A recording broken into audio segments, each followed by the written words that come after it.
And it looks like we're live here. So, you're listening to I guess, the inaugural episode of MiseryTourism.com's Misery Gaming Podcast. If you're in this feed, hoping for the new episode of our Misery Movies podcast, you're not in this feed looking for. Nobody listened to that podcast. You're not in here looking for that. So, but if you are, I'm sorry. This one's going to be about RPGs. So today we wanted to talk about the 200 word RPG contest, the 2018 200 word RPG contest. And we were lucky enough to get all three of the contest winners to join us today for a little conversation. First of all, we have Misery Tourism's own Rudy Johnson. Rudy? Hi. AKA E. coli, I guess. Yep.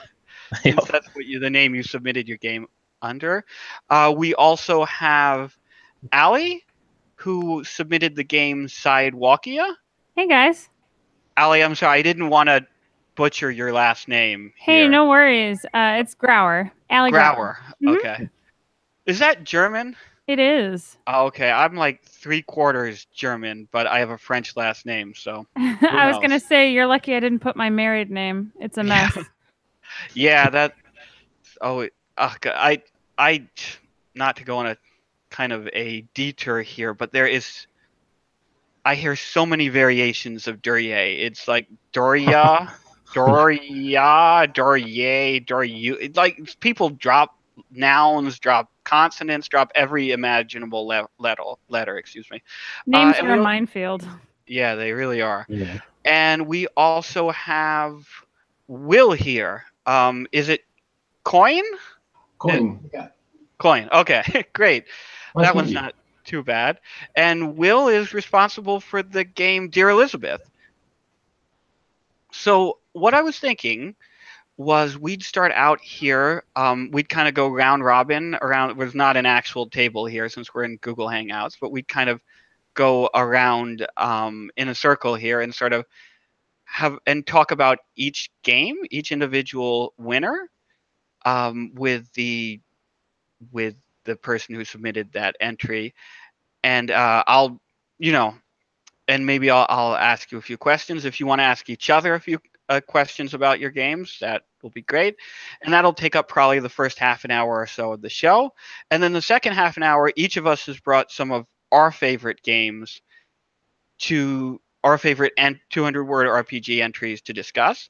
And I think that might be a cool opportunity to maybe highlight some of the games that didn't get as much attention in the contest. So, Rudy, actually, I think I'm going to put you in the hot seat first, since since Okay. you're kind of since we know each other, first of all, and since you're used to being subjected to my nonsense, I'll let them kind of get a sense of what's going to happen from here on Right. out.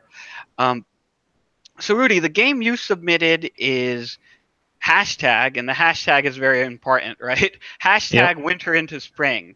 Do you want to talk first of all, just in case we have listeners who don't know what the game is about, do you want to maybe give me a brief synopsis of the game? I know the game is pretty brief to begin with, since it's a 200 word RPG, but see if you can describe it in less than 200 words. That might be a challenge.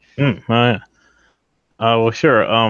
Well, it's a game about fashion with revolutionary overtones. It's actually a game where you play video vloggers, fashionistas, who are doing their vlogging during some political upheaval, I guess, in a fictional country. Mhm. But it's basically a game where you cut things from magazines, and use those things as your character. And then you wind up cutting from the magazine again to make fashionable implements out of real pictures from magazines. So it's kind of like a dress-up game, I guess. Yeah, it's That's like a the best paper way I doll could describe it. game with Yeah. with improvised paper dolls and improvised dresses as well. All set during a revolution, during significant kind of, as you said, political upheaval, right? So you have, sorry to jump in here, but basically there are phases to the game, right? There's a pre-revolutionary phase to the game, and then there's a post-revolutionary phase. And you also kind of fashion changes Yeah, after the revolution, excuse me, and there's some there's some reflection, I guess, on why that has occurred. yeah. As you basically as the game progresses, you cut out more and more things from the magazine. The magazines shrink and get smaller. And as you do this, the fashion changes as a result because the magazines, there's less and less to cut out, and each season you discard things that you've cut out already. So you wind up with some really weird fashion choices, I guess, as a result of the shrinking of the magazines. Right, even maybe like post-fashion choices. I mean, you Yeah, say like- in the text of the game, right? Run out of shoes, use feet. Yeah, So well, these- no more clothes, wear flesh. oh, okay. I think it was an earlier draft where you said Yeah. something like "run out of shoes, wear feet." But either way, the idea is, and I mean, there's a morbid undertone there, right? The idea that Right. not only is the revolution consuming culture, but it's consuming lives as well. Right. So I want to ask you, easy question here. What kind of inspired you to make this game? Like, what made you decide I want to do a game about vloggers,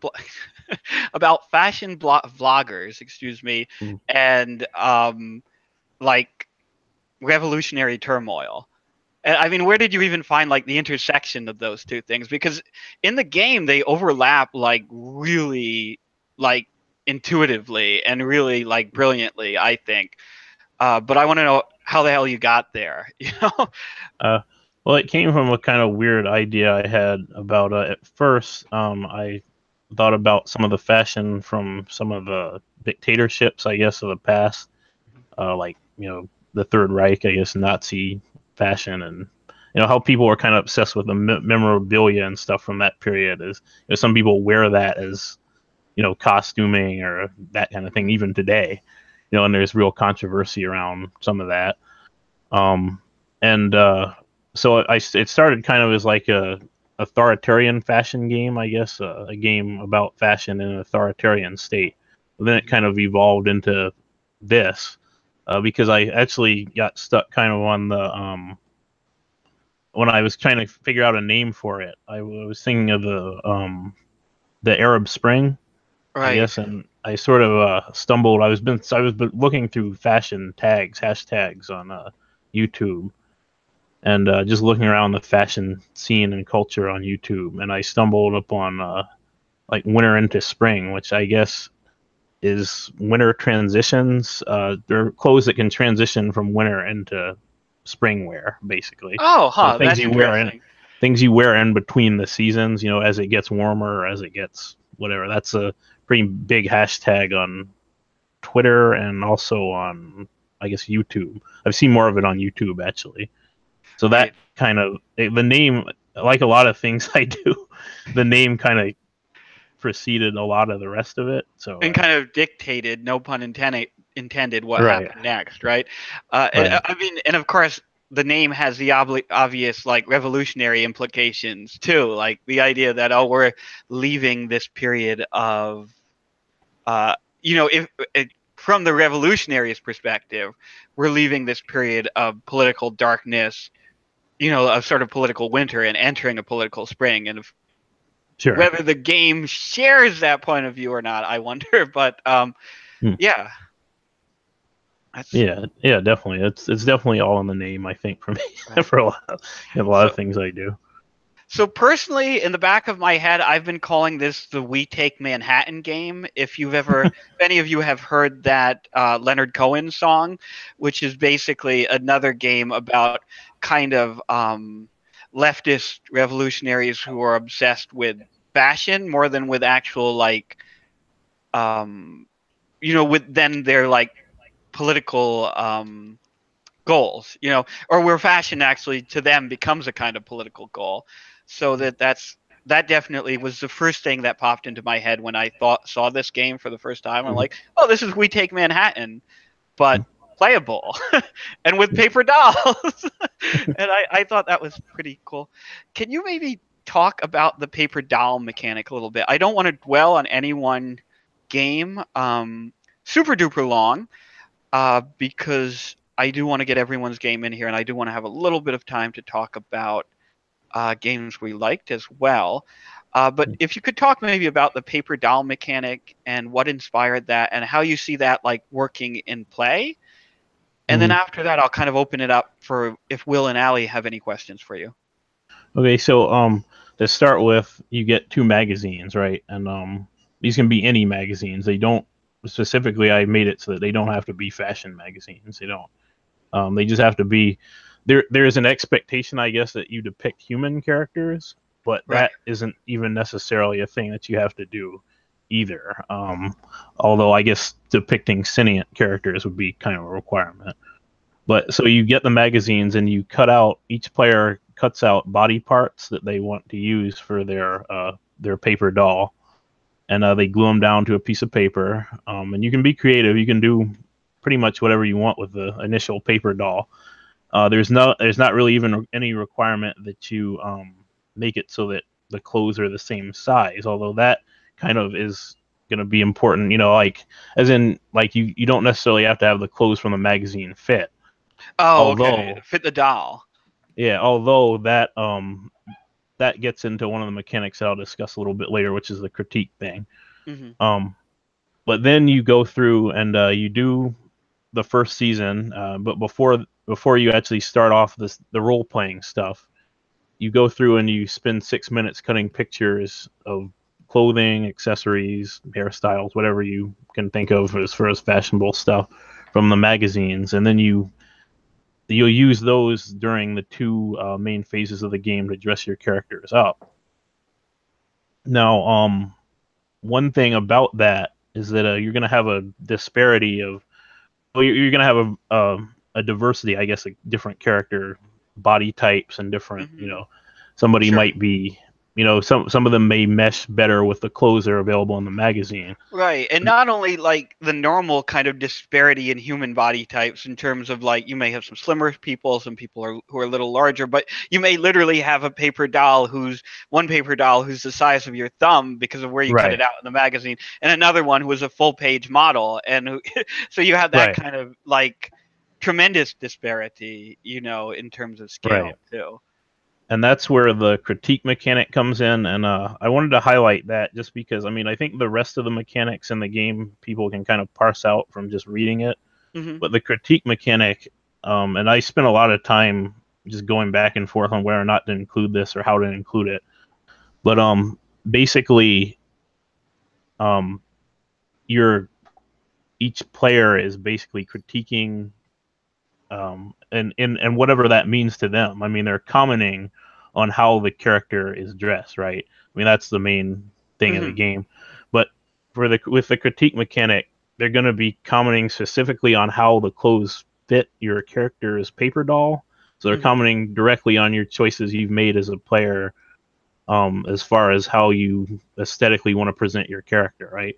So let's say you have somebody who's very small, like you mentioned, like who's like a paper doll. It's literally the size of your thumb, and you've got a fashion magazine that doesn't really have. It's got a lot of full size pictures and things that don't, where you can't necessarily get clothing that fits your character. Sure. You're gonna have a lot of interesting things that happen, I guess, from that. One of them being that the character, that it's going to emerge in vlogging that basically that character, doesn't really have the right size clothes to wear. They don't really have anything to wear. They may not have the diversity of choices that the other characters have for clothing. And it's gonna, when I play tested it a little bit, it naturally seems to happen to somebody. It doesn't always happen to every character, but it happens. There's naturally, it seems like, just because of the way the dimensions of magazines and stuff are, it happens to some people who've like picked really small pictures or really large pictures. Sure. They don't really have a lot of clothes to wear, so it winds up being kind of, I guess I don't want to say a statement about, you know, about them, but I mean it winds up reflecting on how they portray their character. Well, and that's what I kind of wanted to ask you about. Now, the critique mechanic, how does that, how do you see that complementing the kind of political subtext or the political satire of the game? Like, because one of the things I really like about this game is how much like direct one-to-one there is from like what's happening superficially on the surface, you know, in the world of these fashion vloggers, and then the parallel thing that's happening in the politics of the world, if that makes any sense. Like, Right. the mechanics always, like any mechanical moment in this game seems to be simultaneously both a fashion moment and a political moment, if that makes sense. Yeah. Well, as far as how it fits into the statement or, you know, the political stuff of the game, I guess what you have is, I mean, you got a statement about body type and that kind of stuff, right? I mean, on the surface, and how I guess certain fashion trends tend to be accommodating towards certain body types and all of that. Everything, you got that in the background, right? You know, all of the things we know from real life fashion and the scenes and stuff that revolve around that. But I think that as you play the game, things are going to get a lot weirder and think like the fashion choices are going to get weird pretty fast just as you run out of magazine space. So as things devolve, I think you'll find that the statement really becomes one of like, well, this is basically just chaos, right? I mean, Yeah, right. because, People are wearing ears for right, a hat they're wearing or something, you know. They might be wearing somebody's foot, or they might be wearing skin, human flesh, you know, whatever. Right.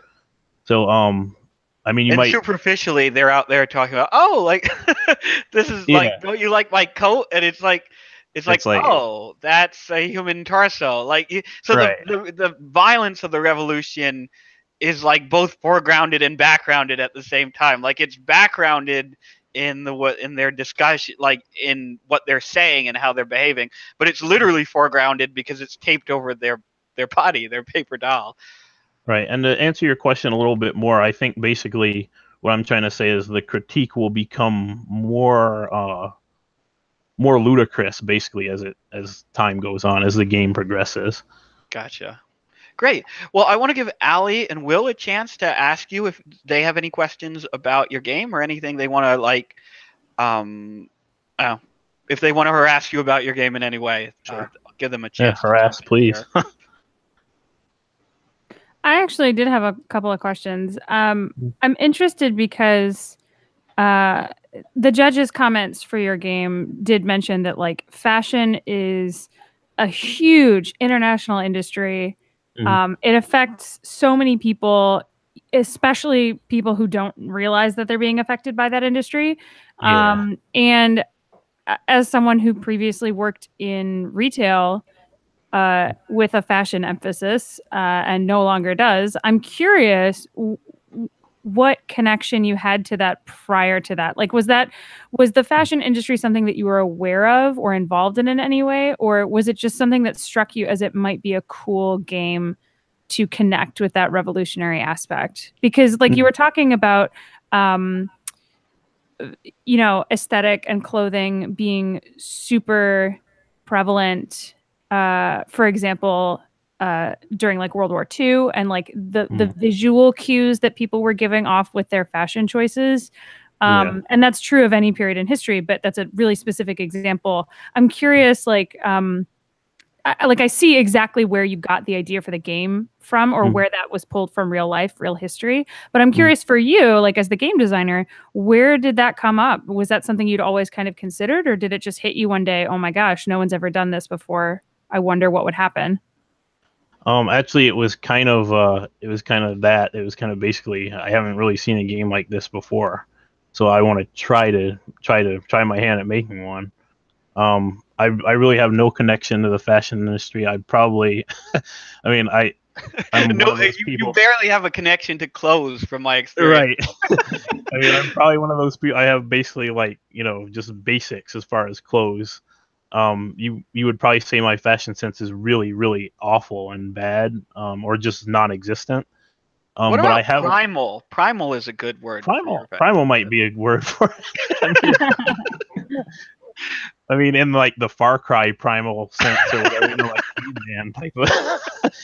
But no, like me personally, I haven't really. I've watched a lot of videos on fashion, and I'm kind of interested in it from like I guess like a hobbyist. Not like I wouldn't wear most of the things that I've seen in these videos, but I'm really interested in how that kind of stuff, how someone could frame like an identity or that kind of thing around some of these types of fashions and clothes.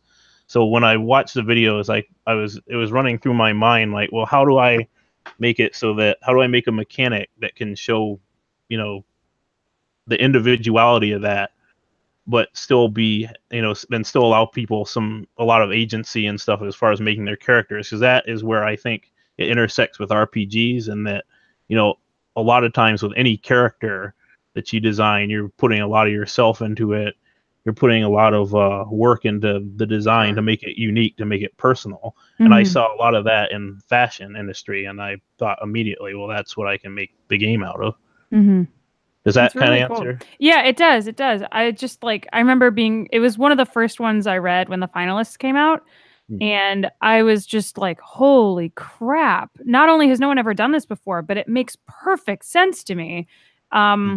And I mean, like I said, I used to work in retail. I spent a couple years working in like an upscale resale shop. So like people would bring in gently used high-end designer items. And so like a consignment shop or kind of. We did some consignment, but it was like I had to be trained on what was in, what was not, what labels were in, what labels were not. And like even some brands changed the label in their clothes from season to season. So you can tell how old something is just by looking at it. And the value obviously goes down if it's older, but if it's newer, the value goes up because people want what's in, And so I went through this really interesting period where that was all I thought about for 2 years. And I would be riding the train in Chicago and I'd be eyeballing people's handbags from 50 paces going, that's a fake. That's a fake. Right. It was like this weird fashion Sherlock Holmes period of my life. So when your game was posted, I was like, dang, this makes so much sense. And also, you didn't just make it something that was like a commentary on vloggers or how silly clothing is as an industry. You made it something sociopolitical because it is. Right. It always has been.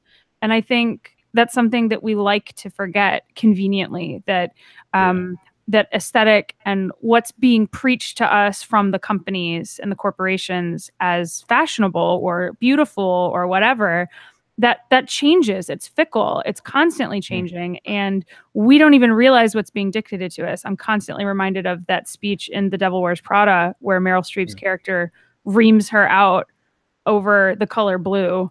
And why, how many people were involved in deciding for you that you would wear that dumpy blue sweater 6 seasons too long, that kind of thing. I don't know. I just think it's really fascinating. And I think you really hit a very specific nail on the head with this game. And I just was very impressed by it. Yeah, absolutely. That is basically what you just said was pretty much my immediate reaction to Rudy's game as well. I was just shocked by how intuitive it felt in retrospect. Yeah. Like you take two things that seem very very separate from each other, right? Like the superficiality of fashion and just the passionate obsession people have with politics and casual observer says, fashion doesn't really accept people's lives and politics is so important. But I think that in reality there's so much of that, there's so much superficiality in politics, and there's so much depth in fashion, like misunderstood or incompletely understood depth to what's happening in the fashion industry. And to see those two things come together the way Rudy put them together, I was like, holy shit. I was like, wow. Rudy was going through a period where Rudy, how many games did you design for this contest? 6. You designed 6, and he would bounce them off of me, and all of the designs were really great, I thought. But when he presented this one to me, I was like, oh my god, like it really just like felt like.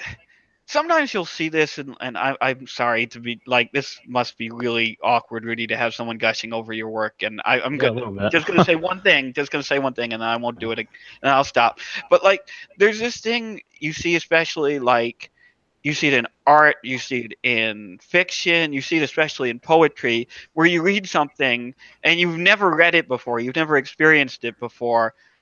But after you've experienced it, it feels like, oh, of course that needed to exist. Like almost like that willed itself into existence because it just seems so intuitively perfect. And that was kind of how I felt about this game. But I'll stop on that. Will, do you have anything to ask Rudy about his game? It's less something asking about the game. More, I just want to throw a spotlight on 2 of the mechanics that I thought were the best in the game that you didn't even mention, which was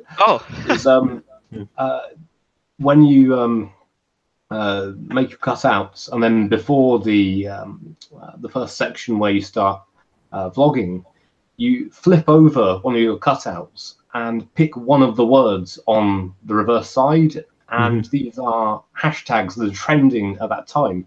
And I love that. I thought that was a really good mechanic to include, just because obviously the thing on the back of a cutout, it could be anything. It could be an article, it could be an advert. They could be talking about like incontinence slips or something, and you've got to make those into hashtags. And it's I thought that was really amazing as a thing going. That can really make sort of game and be different each time that you play, and force you to think on your feet a bit.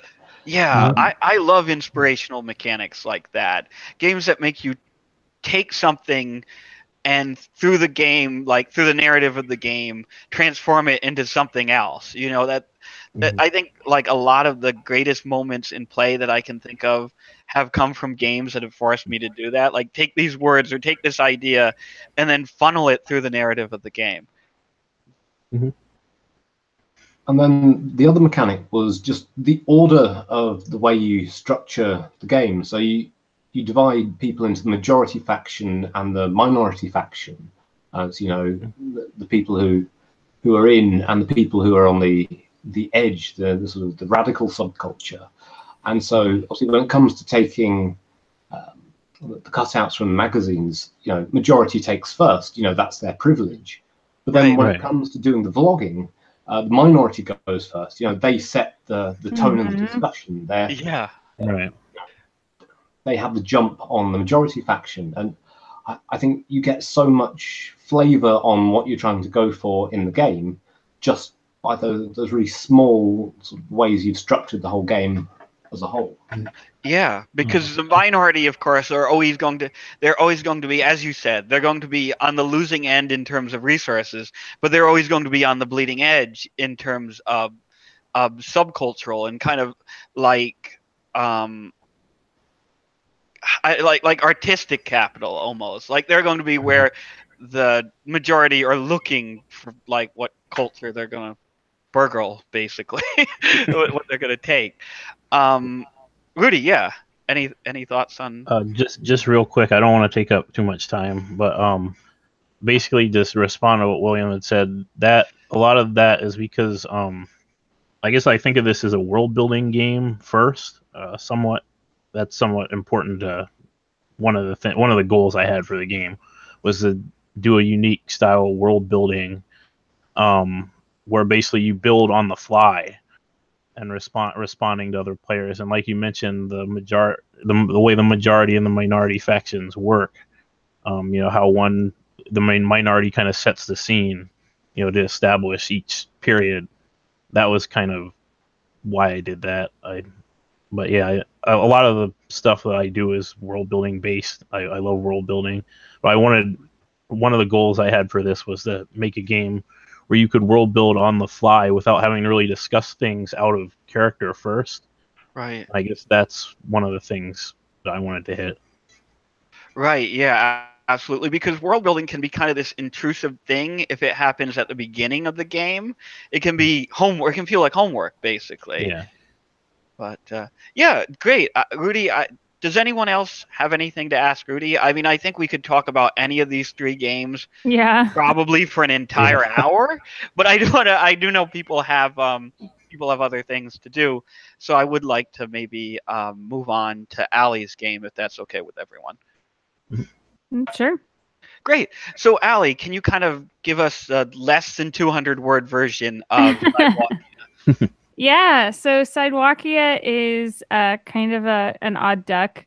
It is borderline on LARP, so it is live action. It is intended to be played out in the real world, using real life architecture and landmarks and things like that. But I mean, it doesn't specify in the rules that you can't play it on a map that you've drawn or in a room. You could play it inside, I guess. It's intended to be played with a couple of players to start with, out on a square of sidewalk somewhere in a public space, usually like a park or an area in a town maybe that isn't full of direct foot traffic but has a lot of like nearby foot traffic is ideal. So we don't want you to be in the way of other people necessarily, Right. but you want other people to be able to see what you're doing and come to you. The main goal of the game is to get other players to join you on the sidewalk, which sounds pretty simple, but when people are out in public shouting, singing, chanting, jumping up and down, having a good time without an obvious reason, it sometimes can dissuade people from coming over to you and finding out what it is that you're excited about, which I think is part of the fun. The idea is that you stand on a square of sidewalk somewhere. You shout, "I claim this land in the name of Sidewalkia," and you begin playing make-believe with whoever you're playing with in the sidewalk square that this is a new country. It's called Sidewalkia. You are in charge of different things within that country's government, and the regular real-life landmarks around you, buildings, trash cans, mailboxes, whatever, are the local landmarks of Sidewalkia, and you can rename them. You can decide what your roles are in the government. Have fun dreaming up exactly who you are and what you're doing. And then the goal for the game is for you to find ways to get other people to join you inside that square of sidewalk. People may stop nearby you and marvel and gawk, or they might walk right through your square and disrupt you, which causes a natural disaster. Right. Or that was a nice like SimCity touch. Yeah. Or they may say, you know what? Yeah, why not? I'll come join Sidewalkia, and they may join you on the square. And if they officially join you on the square, you celebrate raucously. Once your population gets larger than a certain number, you can expand to the next square on the sidewalk. And so it's kind of built in such a way that it can go on as long as you wanted to, really. Like, you could keep playing until you've adopted that whole block of sidewalk, Right. or you can play until you've got 3 squares and call it good. Because 3 squares is pretty challenging, especially depending on how much foot traffic is nearby, or what the weather situation is outside, that kind of thing. Yeah. Sure. And how outgoing the people are, and how naturally willing they are to engage in this kind of flash mobby sort of scenario. Yeah. So I'm going to start off by asking you the same question I asked Rudy. What inspired this game? So the true story is that one time I was lined up very early in the morning for an event. And due to it being very early in the morning and hours before the event was supposed to open, I was on the same square of sidewalk for a good portion of the day, not moving. And at some point, even if you do have friends with you, you kind of get punchy and squirrely, and you got to do something to pass the time, especially when your phone battery's dead. Right. And also, it was very cold that day, so we were constantly jumping up and down and shuffling our feet and trying to figure out how to keep it together. I had gone to Walgreens and purchased a $2 knit hat to keep my head warm because I didn't have one with me. And we were joking about it being a shitty beanie. And then it sort of morphed into us doing voices and accents and things. And then it turned into the square of sidewalk was called Shitty Beania, and it was a country. And we all had very bad New Zealand accents. And we talked about how many sheep Shitty Beania had, and how we had annexed that grove of trees over there from our neighboring islands, and it's like just weird stuff, right? Just fun, make believe with your friends. Right. No, it's funny you mentioned that, because that's exactly. I saw this game as a kind of like, almost like a proto RPG, like thinking. Like a lot of times in art, I'm going to take this back to modern art again, but in modern art, there was like this movement to be like, okay, this has gotten really Baroque, and this has gotten really complicated. And yeah, there's all like this representational art that's highly, finely, meticulously detailed. But fuck it, like, how would cavemen have drawn this? And and I say that to say this, which is that this feels like a game, an RPG that could have come out of a pre-RPG state. Like, so many people are designing RPGs, like, the cliche is like, oh, they're trying to fix Dungeons and Dragons, right? Yeah. Or they had a bad game of Vampire the Masquerade, and ever since they've been like, I'm gonna fix Vampire the Masquerade. But this feels like a game that goes back to that state before you even were familiar with all the RPG baggage. And it's like, what's the most like pure childlike version of an RPG? And that's what really drew me to this. It really did feel like a game that, like, I guess it was a game that just evolved naturally with friends doing funny voices, which is really, like, to me anyway, like the purest essence of an RPG. Like, everything but the funny voices can get fucked sometimes. So no, that's great. I did want to ask you, before I open this up to Rudy and Will, I did want to ask you one question though, because in some ways, like, superficially, this is a pretty upbeat, like, pleasant game to play. But from a certain perspective, this is a really transgressive RPG from a mechanical perspective, because there are a lot of people, like, within the RPG community who are very puritanical about the hard, firm line that exists between a role-playing game and what's happening out in reality, and very puritanical also about the idea that everyone in the game should know they're in the game and should have agreed to the ground rules of the game beforehand. And I can see where they're coming from, but I really like the way that this blows that to hell and is really like going out in the world and bringing your RPG with you. So I was wondering if you could talk about that a little bit. Yeah. It's something that I am really passionate about, is people saying yes to things that they want to say yes to and having fun. I'm a performer, and I have a lot of experience with immersive theater. So if LARPy type events, Renaissance fairs, things where there is a large scale amount of make believe and suspension of disbelief, and one of my favorite things in life is when a grown adult says yes the way they would as a child. Yeah. When adult actors interact with Muppets, that's that thing. You know what I mean? Sure.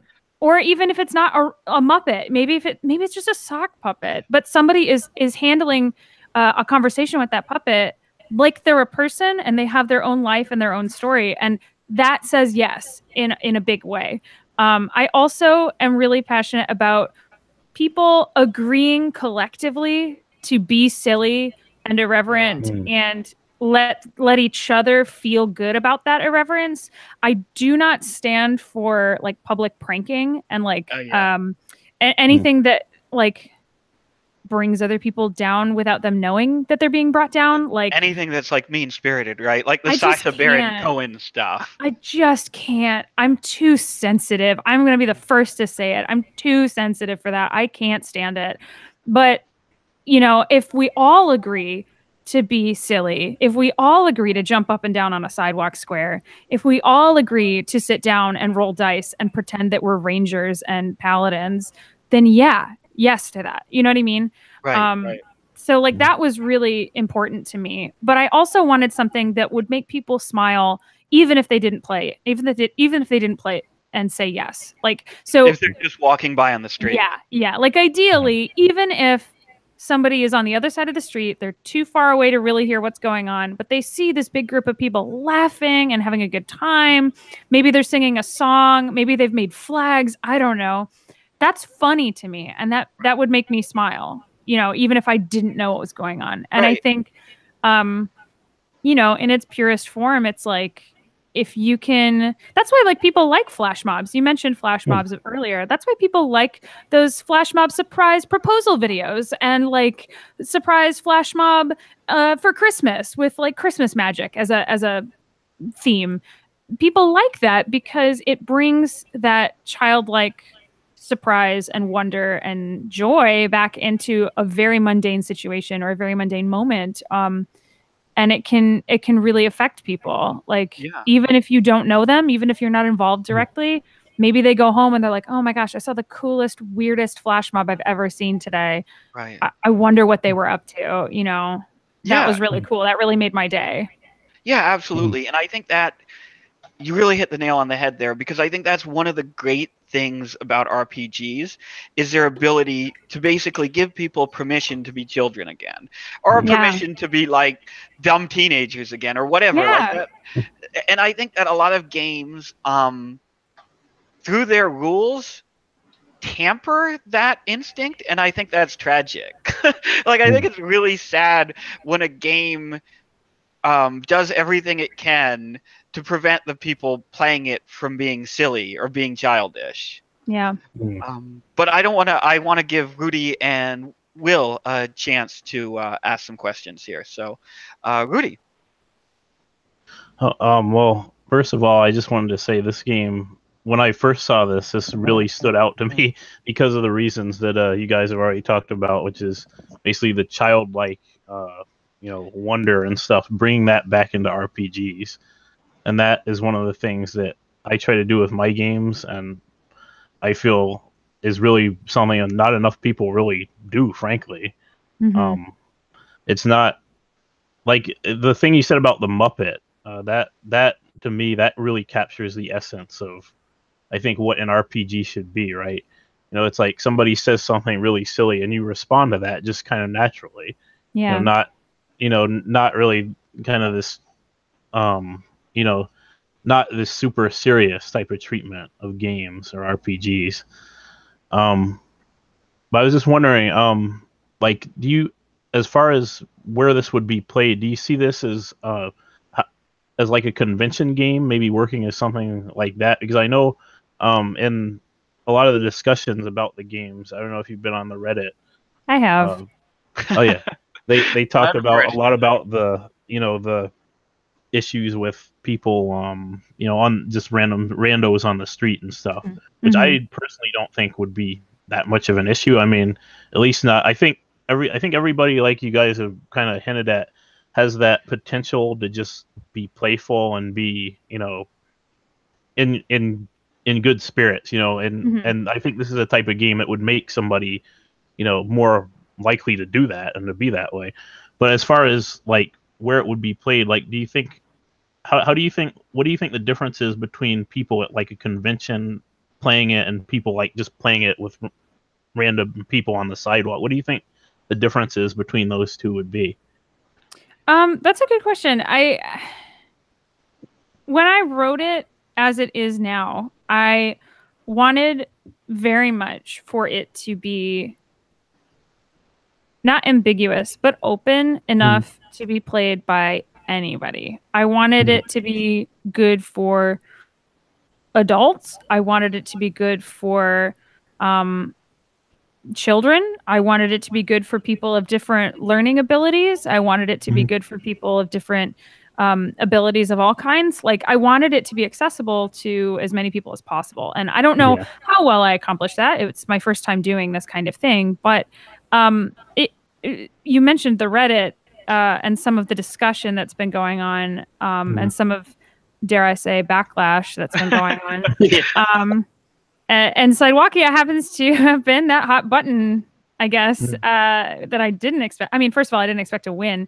I'm thrilled that I won because it means that, you know, the judges and the readers who were involved saw that potential that I wanted them to see. And I'm thrilled. I'm really, really, really happy about that.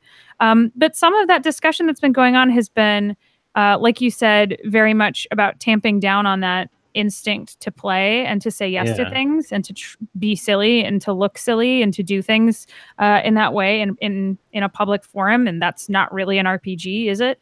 And I think, oh my God, I think, like, without getting too much into that Reddit rabbit hole, I think the thing that amazed me the most about those responses, that really shook me to my core, were that none of those people considered that it might be for kids. None of those people considered that it might be for people who maybe they're dyslexic and they have problems with the number crunching in D&D, or the reading that goes into preparing for another RPG. I'm so sorry to interrupt you here, but I am 34 years old. I am college educated, and I cannot do the math in RPG. I don't want to. It sucks. It's shitty. It's the worst fucking thing about art. I'm sorry. It is. It's the worst part. It's the least fun part of D&D is the math. But it just shook me that of all of their arguments that they had, that none of them stopped to consider that it wasn't for that. And it wasn't for, I guess, them necessarily. And that's really what made me sad, was that people were like, this isn't how RPGs are supposed to be played because that's not what we want. And I said, I'm sitting here going, well, if that's not what you want, then don't play. But like, but also like someone else is going to play this. Like I want to play this with my niece when she's old enough. And I didn't intend for it to be one weirdo going out into a public space and standing on the sidewalk and trying to acquire 20 other strangers. I intended it for it to be started by one player and have them be surrounded by their friends who are already agreeing to play the game with them. Because I think, I mean, I guess people interpreted it the other way and thought, well, no one's going to join me on the sidewalk. I'm just a weirdo standing on the sidewalk doing nothing. But if you go out there with your friends and say, let's go make someone's day. You would be so surprised at what people will say yes to. If you are coming from a place of earnestness and you want them to play with you, not you want to trick them, not you want to fool them or make them look stupid on TV or whatever, but like, you want them to say yes. You want them to play. And if you're coming from that place of inclusion, you'll be so surprised what people will say yes to. I just want to take this moment to offer make an open offer to the residents of the 200-word RPG Reddit. If you want to come on here and yell at me, we will have you on here. We'll do another episode. You can come on here and yell at me about like what is or isn't an RPG. But personally, I think that distinction, God, I think it's so dumb. I think it's the stupidest distinction. I mean, imagine if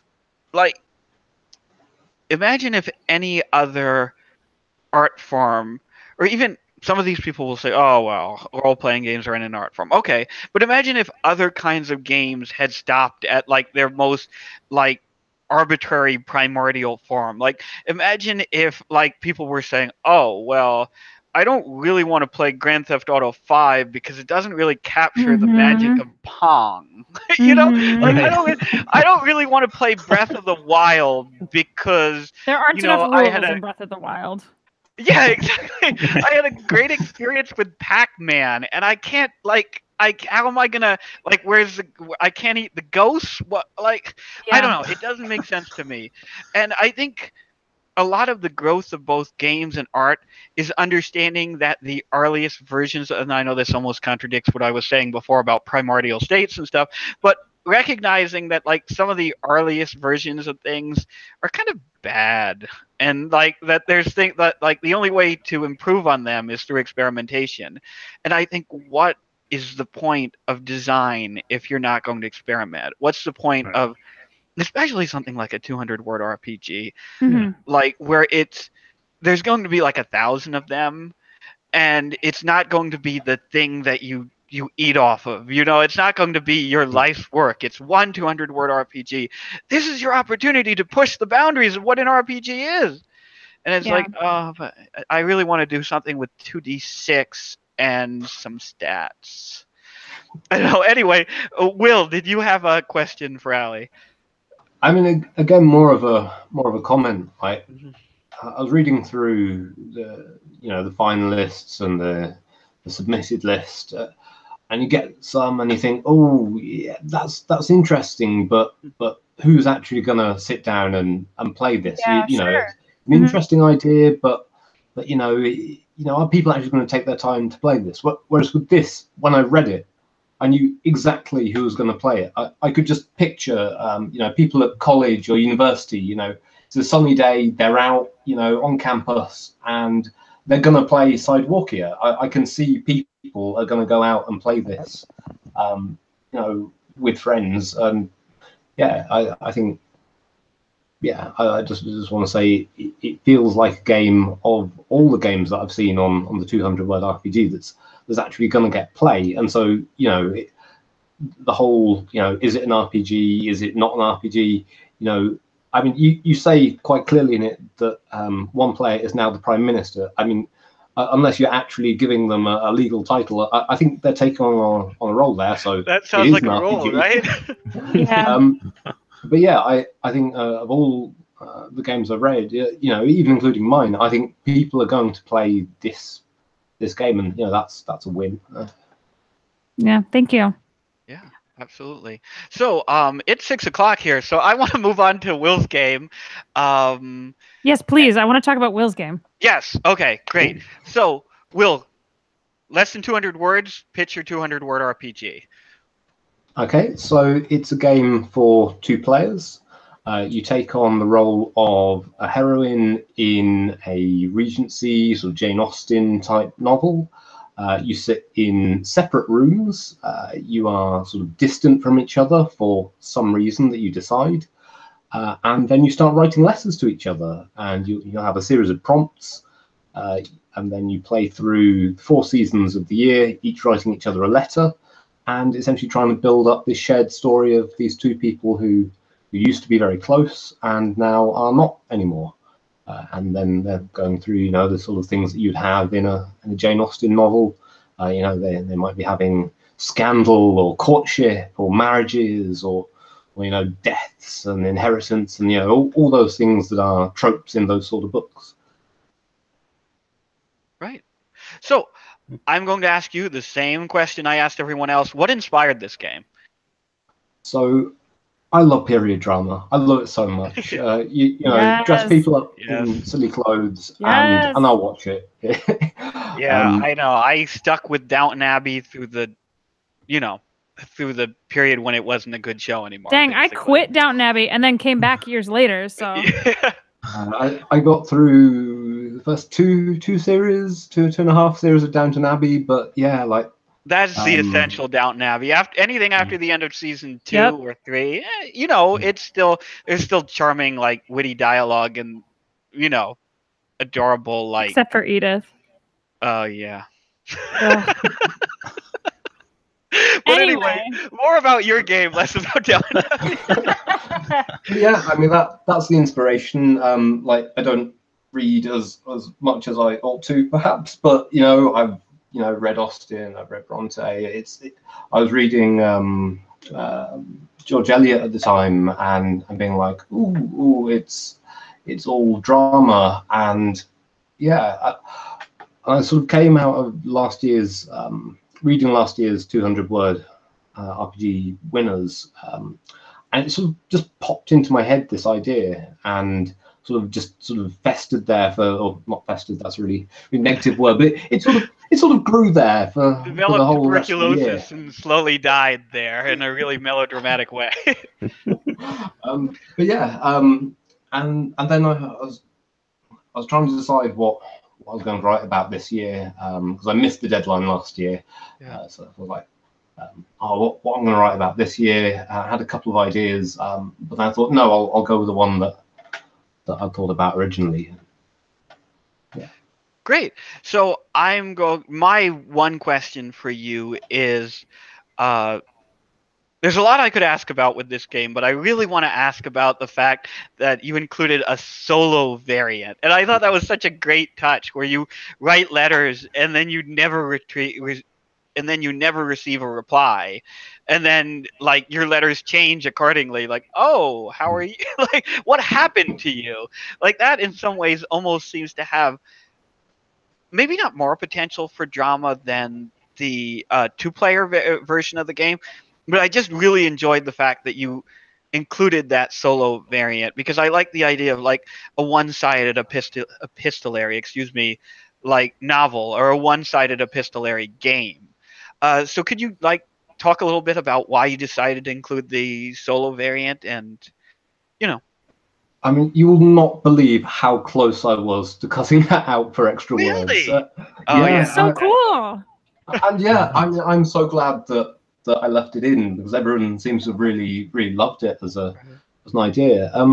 I thought about putting it in the first place because I wanted to sort of have a go at playing my own RPG, and didn't necessarily think I had anyone nearby that you know would play that with me at the time. But also just more generally, you know, you have solo RPG experiences on computer games, for example. But I don't think I've ever seen a solo RPG in a sort of pen and paper sort of analog type experience before. So yeah, you know, that was what inspired that. Sure. Yeah. I don't want to speed things up too much, but I do know Allie needs to leave in like 10 minutes. So I want to give Allie the first crack at asking you a question. Okay, I love this game. I love this game. I Thank you. I love period drama. I love Victorianisms and Edwardianisms and history. I love pretending like I live in another time period. I think that's, you know, I worked at a Ren fair. It's fine. I love the idea that it's a two-person game and that you are not allowed to interact with them except through the letters. I think it's brilliant. And I got to tell you, I actually played this game before you invented it. When I was in college, every summer when I went home for the summer, and my best friend went home for the summer, we would write each other letters on stationery with ink pens, using our middle names as our Victorian secret code names. Oh, and boy. I'm not kidding.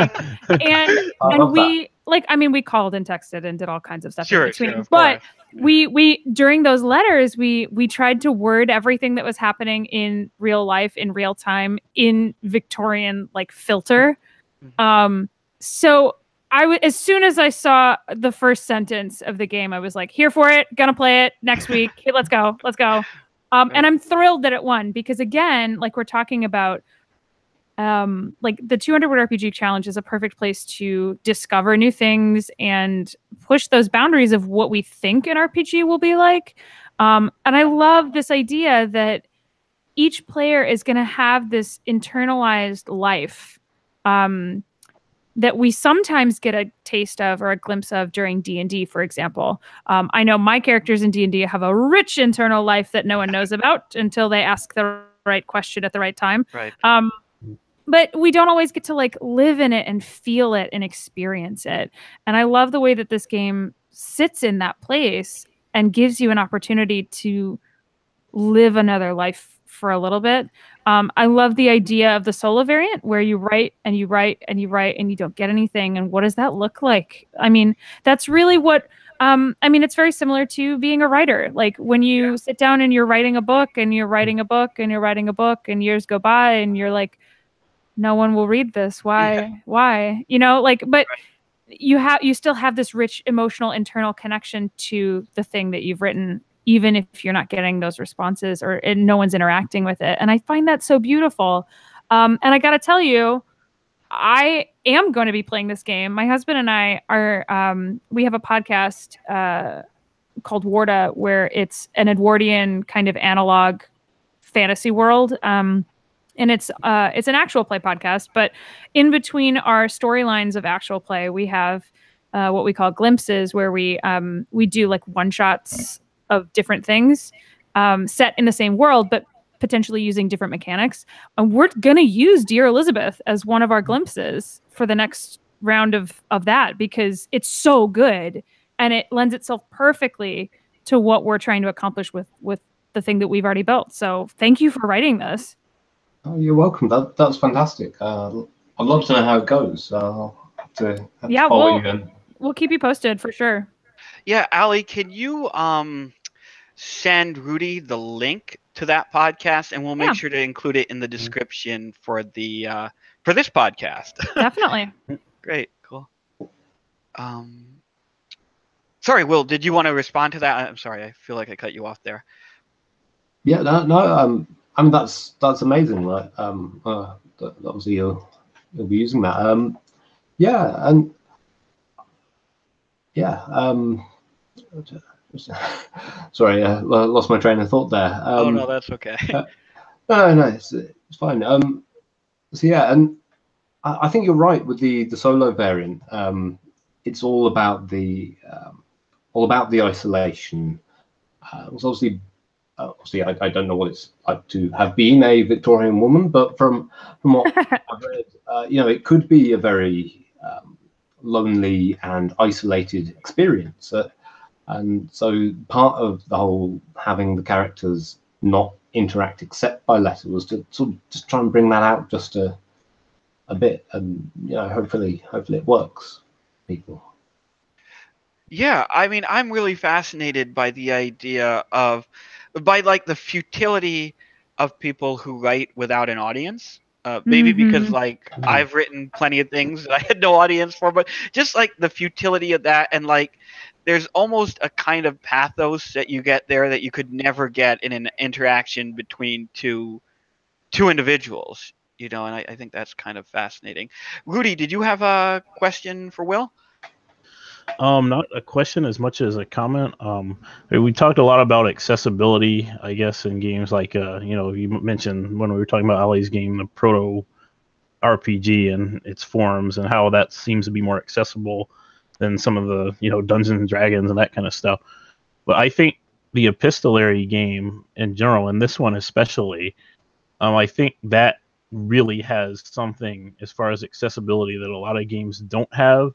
Because I believe that asking someone to step into a character and actually be talking and doing that kind of stuff, I think that a lot of times is a real killer for a lot of people. Their first step into it is like, well, hey, here's your character sheet, now go.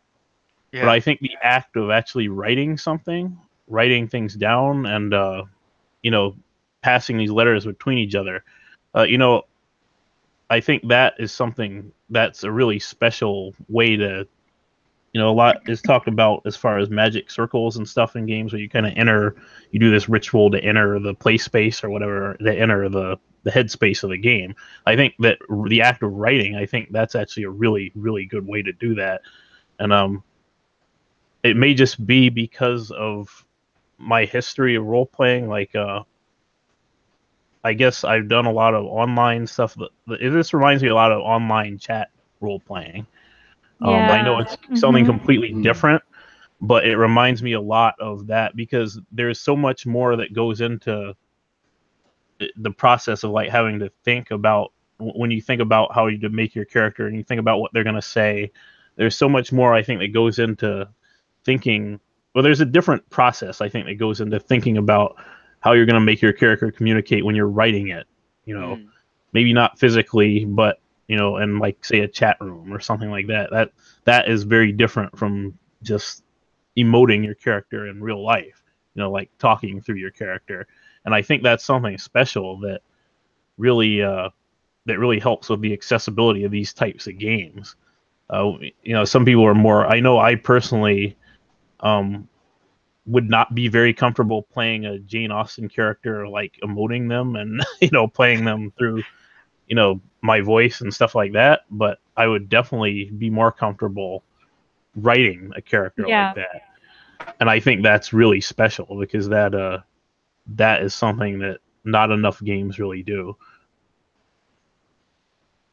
I think it's one thing's that's really hard in a lot of RPGs when you've got your mates and you're around a table and you're playing something like Dungeons and Dragons and so on. You're a guy and you maybe want to play a female character. That can sometimes be a little sort of weird, a little bit well, it's not weird. That's really the wrong word for it. It's difficult to do. It feels weird. Whereas actually, it's something that would be really amazing if people could cross-play more. But actually, if you put like a divide between you and the other players, you know, be it a screen, doing role-playing via IM or something, then there's just that sort of mask that sort of frees up you to be able to play characters that you wouldn't maybe feel as comfortable with sort of there at the table with the other players sort of emoting as opposed to necessarily doing it by text. So yeah. Yeah, absolutely. And I think above and beyond that, it also, and I think Ali kind of alluded to this, but it gives you permission to add layers to that character that might be awkward to add at the table in conversation. Right. Like, okay, well, maybe it wouldn't be awkward for me since anyways, like I'm one of those bad like DMs who like monologues with their NPCs while the players are like, shut up. But I mean, I think in reality, like if you were a more gracious, like reasonable human being than I am, like I think it is awkward to say, no, I want some spotlight for my character. I want to talk about what my character's feeling. I want to talk about like what impact this is having on my character. And that's something that, like, first of all, just grabbing that scene, I think that like spotlight is challenging for a lot of people, but also like feeling okay about having it and not feeling like you're chewing the scenery unless the game is designed for that, or being a complete ham or whatever. That can be tricky in verbal interactions in RPGs, but in your game, like it lends itself to that, like to being like, oh, I really want to, like, I'm going to write a paragraph here about what my character feels about this. And I think that's pretty sweet, Yeah. And I hope that the people would want to really sort of get into the sort of emotional side of it in a way that perhaps they wouldn't do in a sort of other type of experience. I think, yeah. Great. I think Ali needs to leave us now or very soon. I actually can hang in there if we want to talk about some more games. Great. That's cool. I think if everyone's okay with talking about the finalists, or the winners rather, I would like to give Ali a chance to at least mention one or two of the games that she brought with her. So I think right now we're going to transition to, if you're listening, we're transitioning over. We're going to talk about other 200-word RPG entries that we really enjoyed. And I'm going to let Ali go first since this is time sensitive for her. Cool. Thank you. So not to continue patting ourselves on the back, but Winter into Spring and Dear Elizabeth were both on my short list of finalists that I thought were worthy of the win. I really, really like both of those games. A couple of the other games I'll mention by name, and then I want to talk about one or two of them. HOA the RPG is one of them. Hold My Hand and Tell Me It's Okay is one of them. Boys to Men in Black and Same Bat Time, Same Bat Mitzvah. Now, the brilliant titling of these games notwithstanding. Right. Boys to Men in Black is one of the best titles of any of the games that were. I really, It's such a good title. I looked at it like 4 times before I understood what it said.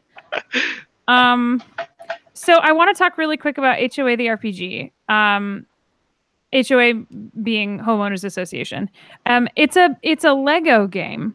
It's a game that uses Legos as Legos and a timer as the physical mechanics of the game. It's about having meetings of your homeowners association in the Lego village where you live. And you set a timer to construct a Lego house.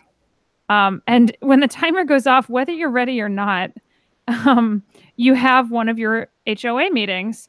And players can bring up grievances about other players, discuss the grievances, support or betray one another in those meetings, and be as petty as they want. And then in between each meeting, you set a timer again, and you can make any changes you want to your house.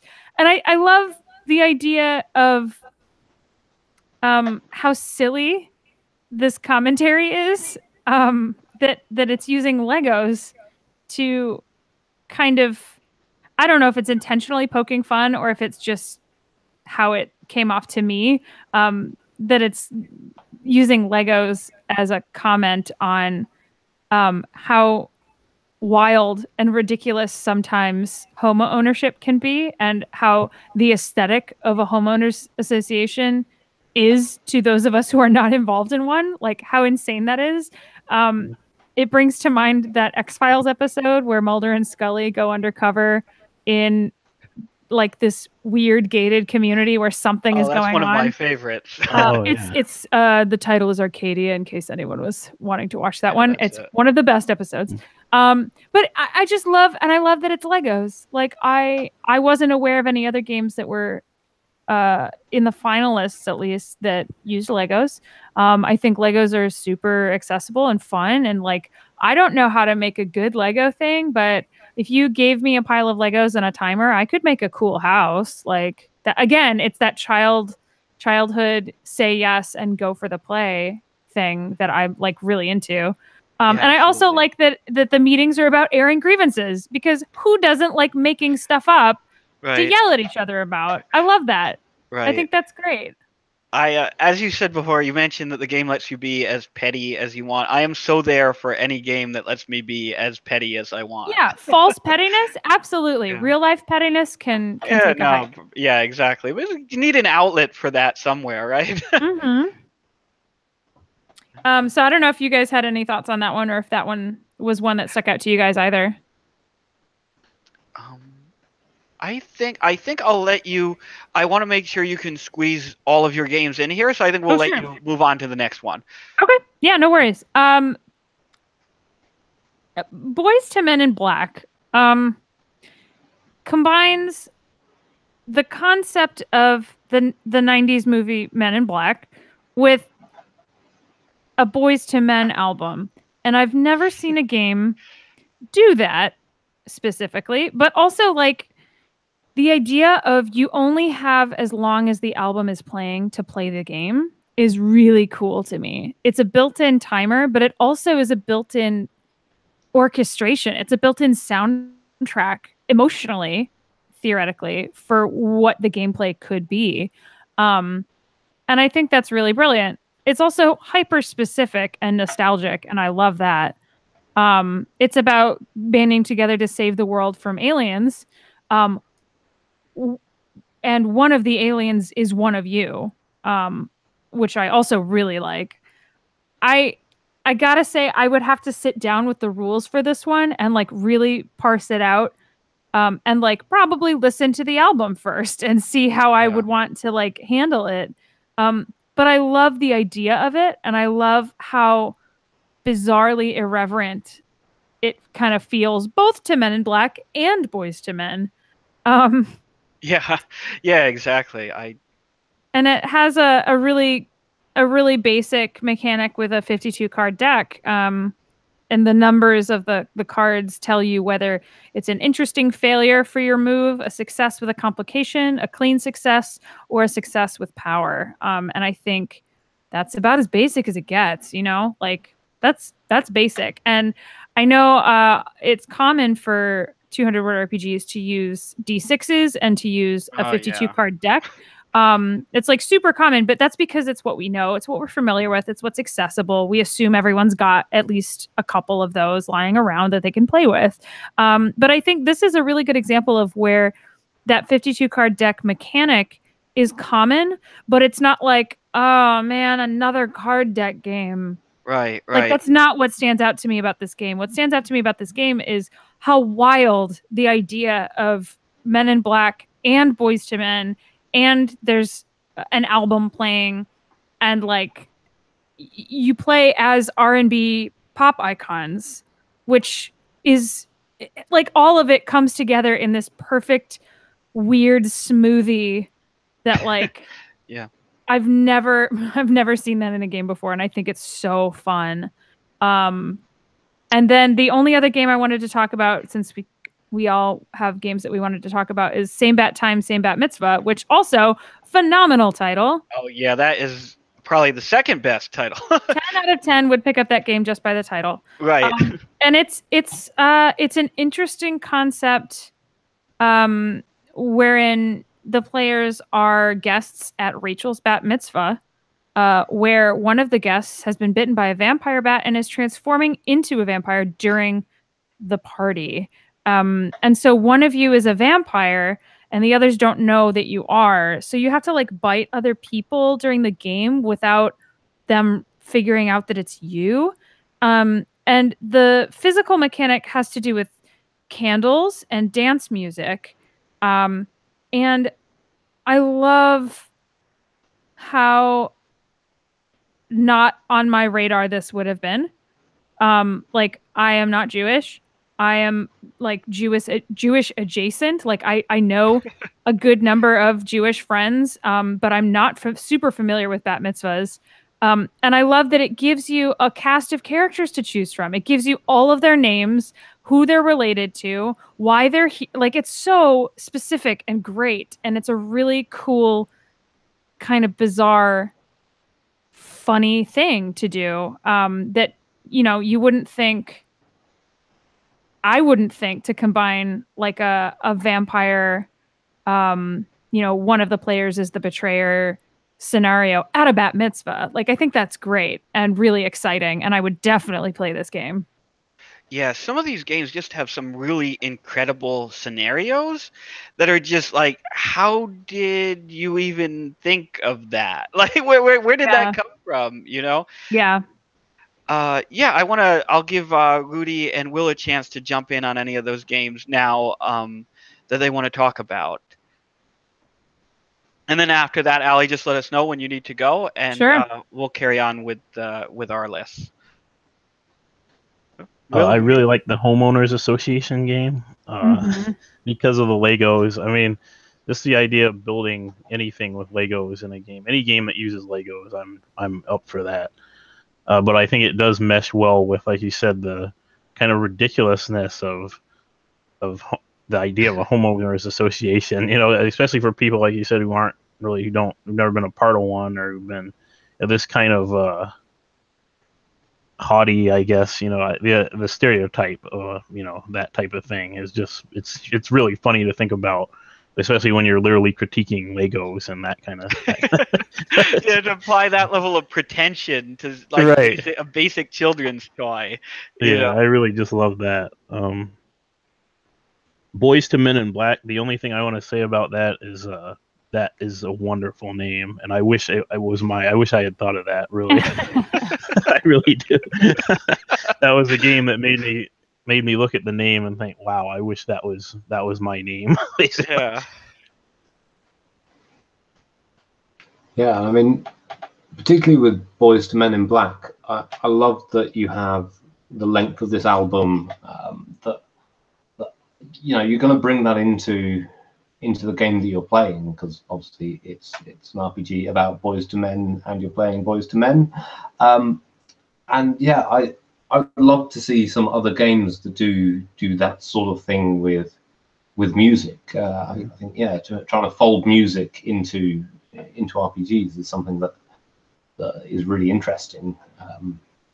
I did a laugh earlier in the year that essentially had a sort of magic DJ station that would just play music at various times related to what was going on in the game.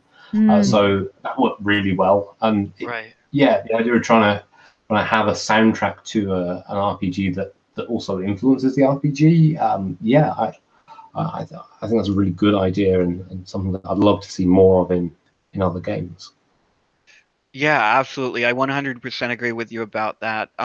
I've seen it in a few other RPGs where there is some kind of mechanic that where music is either used to pace the game or to begin and end phases of the game, or just used as a backdrop for the game. And I've never seen a game that included music and wished it didn't. You know, if anything, I've seen games where it's like, boy, I wish, like, I don't know, just the power of music to inspire creativity, I think, is something that's undervalued. Yeah. So, yeah, absolutely. And I guess that I didn't really have much to say above and beyond that about any of those games. As everyone has said, like, those are some glorious, like, incredible titles. Just Definitely. Yeah, great titles and just like you said, really fascinating situations that the game sets up for you. You know, and when you I don't know, when you play high fantasy D&D 4 times a week, every week, you know, yeah. sometimes it's like really refreshing to play something about vampires at a bat mitzvah. Yeah, Mm. absolutely. Or Definitely. whatever. Exactly. I mean, I think that unfortunately, like, retail RPGs are very stuck in about 3, maybe 4 genres. Like, you have a, like, oh, here's some high fantasy, here's a, like, gothic horror game, here's some kind of, like, sci-fi pastiche of some kind. And it's like, Right. oh, okay. Okay. Oh, Sometimes that's all Lovecraft you again. want, but sometimes you're like, "Ooh, that dessert looks weird. I wonder what filling it has." You know, Right. you want to try something new. That's all. Yeah. That's all I have to say about that. Absolutely, yeah. 100% agree. So I think what we will do now with Rudy, William, or Will, and myself is I think we'll take turns. Like, Rudy, you can talk about one of your games that you had on your list. Will, you can talk about one of yours, and I'll talk about one of mine. And maybe we'll go around 3 times and then call it a day. So and Allie, as I said, whenever you need or want to drop out, feel free to just close the window or say bye, guys, or whatever. For sure. Okay, Rudy, what's a game that was on your list? One that I liked was Air Traffic Control Room. It's a game that is quite literally simulating the experience of being an air traffic controller, which I thought is a really interesting topic. I mean, it's definitely awesome. And the reason I liked it so much, it feels really true to the source material. Like, the things that you're role playing in that game, or the things you're doing in that game, really feel true to being an air traffic controller. Like, I guess the rules are basically that you write a bunch of stuff down, and then you one person is the air traffic controller. They say the best listener or whoever can be the air traffic controller. The other players then write down a bunch of stuff that they'll then scream at them, and the air traffic controller has to then write all of that stuff down, and at the end you see how well they did it. And the role playing, where the role playing comes in though, is basically from the things that they didn't get, or the things that were mistranslated. You kind of make scenes, you frame scenes around that. So, like, if they missed, a plane saying it was landing, it's like, well, where did that plane go? What happened to that? How did that how does that play out? And that I just thought was really brilliant. I thought that was a really good way to do that kind of, I mean, I don't want to say simulationism, but I guess that's kind of what it is. I mean, it's Like it seemed to hardcore me, simulationism. yeah. I mean, it seemed to me like a really, like a natural thing that a natural kind of game that people would play anyway. Like a game that people might play, just for fun. But it has some really interesting twists on it, and some interesting parts of the procedure that I thought were just really made it cool. And I like the idea of the confusion being served by the theme. Not to Yeah. really toot my own horn here, but it's kind of similar to one of my games, Fatima's Busy Day, where all the players are screaming at, Fatima, and she has to try to make some sense out of the confusion. And I just like the idea of games. And I think this actually does that in a more accessible way. Because it makes you, it embraces the chaos, and it makes, instead of having one person, pick the narratives that create like some kind of personal harmony, it embraces the chaos, and all the stuff that happens really is meaningful. Yeah, absolutely. I mean, this game almost made my list as well. And what I really liked about it, okay, so most RPGs have this wonderful way of taking a fantastical situation and making it tedious and boring, like through mechanics, right? Like the mechanics it's like, you're confronted by this huge fire-breathing dragon, like, who's sitting on this massive, like, hoard of gold, and he rears back his head and opens his jaw and breathe, and unleashes flames at yada yada yada. Oh yeah, pick up D20 and roll it. Like, okay. Now roll initiative, right? Right, exactly. Now roll initiative. But to, instead of doing that, to take a mundane situation and make it exciting through mechanics, is something I think RPGs need to do more of. And this game really, I think, does that, like, in a more remarkable way. And that, like, would anyone here, like, fantasize about being an air traffic controller? I know that's not, like, what I think about before I fall asleep at night, right? Like, you don't want that life. And probably in reality, there is some, like, it may be somewhat exciting because you are trying to process a bunch of information at once. But I think a lot of people, like, it's not a job that people romanticize.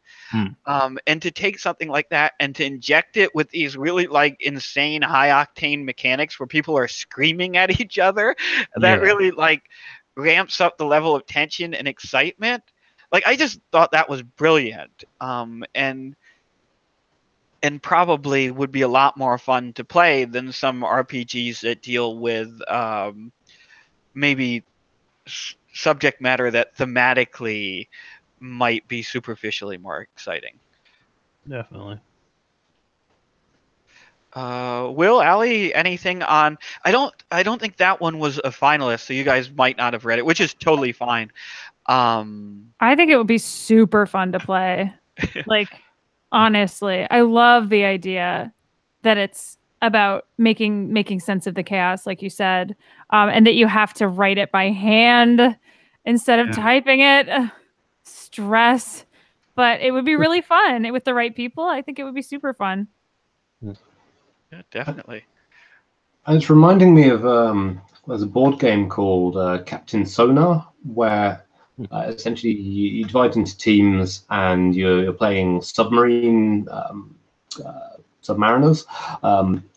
And part of that is that somebody directing the ship on one team has to call out to the other people on their team where they're going on this sort of grid map, a bit like sort of Battleship, a little bit like. But the other team has a radio operator who's listening in, who's trying to plot the course of their opponents, try and work out where they are. And this feels like a real sort of distillation of that sort of processing of all the information at the same time into something that would play in quite a short space of time, but that have the same sort of madcap, everything's going on at the same time type right. experience. Yeah. Right. Absolutely. Will, what was your first game? Yeah, so the first game I picked out is the one called This Weight We Share. Sort of full disclosure, this is one of my friend's games, Iz's. And essentially you're playing, you're one person each round plays the cursed videotape in sort of the Ring type scenario. And you describe what you can see from within the television looking out at your victim, whilst everyone else sketches down the scene that you're describing. Oh. And then you rotate around the players until you have this whole pile of sketches of people in their final moments. And then you come together at the end to try to work out what what the common thread is that binds all of these pictures together. How does the final girl, or the final non-victim, survive and defeat the curse of the videotape? I read it going, what? You're playing the videotape in a ring? That's crazy. That's amazing. I just love the idea that its chief mechanic is drawing, because I love to draw, I love to sketch, and a mechanic that is essentially just you drawing what other people are describing sort of in real time. So it really grabbed me as an idea. Right, yeah. I actually didn't read that one, but it sounds really cool the way you describe it, so I'll have to go back and give it a go. And definitely send us the link to... actually, everyone, if you could send Rudy or me the links to your games, and I'll make sure that the games you talked about, and I'll make sure that that's available in the description on our site, so that anyone who's listening to this, if anyone is listening to this, can read all the games. Ali, Rudy, did you have any... sorry, Will, what was the name of the game again? Yeah, it's This Weight We Share. This Weight We Share. Did you guys get a chance to read that or have any thoughts on it? I don't remember reading this one originally, but wow, what an idea. The cursed videotape. Like, as I mentioned previously, I'm extremely sensitive as a person, and so I don't generally watch scary films, but I have seen The Ring. I watched it in broad daylight once while cuddling a dog, and it was very spooky, and the concept of playing a game where you try to piece that together from a different angle is really interesting. Not to derail this, but I kind of think that, like, The Ring as a film is kind of like a really cool found footage montage in search of a coherent plot. But I'm not gonna rag on The Ring too much here. But I do like that. But actually, in some ways, having games that are based on not great movies might be better than having games that are based on great films, because it gives you the chance to say, well, wait a second, I could have done that better. Let me show you. But Rudy, I know you read this one, since somehow you read all of them. What did you have any thoughts on this one? Yeah, just to get on something that Will had said, I would really like the drawing element. Drawing, any game that uses drawing, to me, is basically, that's AAA stuff, because I really love, and I love the fact that you have a time limit, and in that time limit you have to describe as many visual details as possible, and then people, I guess, have to sketch that in some kind of, within the time limit, and that's pretty crazy, honestly. I mean, I can just imagine like how the drawings would get more chaotic and more rushed, I guess, as things go on, and what that would do to the theme, or to the yeah, and how that mimics like the curse. Yeah, like the I guess the tension building. I don't really know. But also the natural deterioration of a VHS tape, right? Yes, yeah. Which is really cool. Which is one of the things that makes like these cursed videotape things spooky. It's not just like that the images on screen are spooky, but it's that the natural deterioration that happens in a VHS tape as a medium is like fucked up and reminds us of things like mortality that we don't really want to think about. Yeah.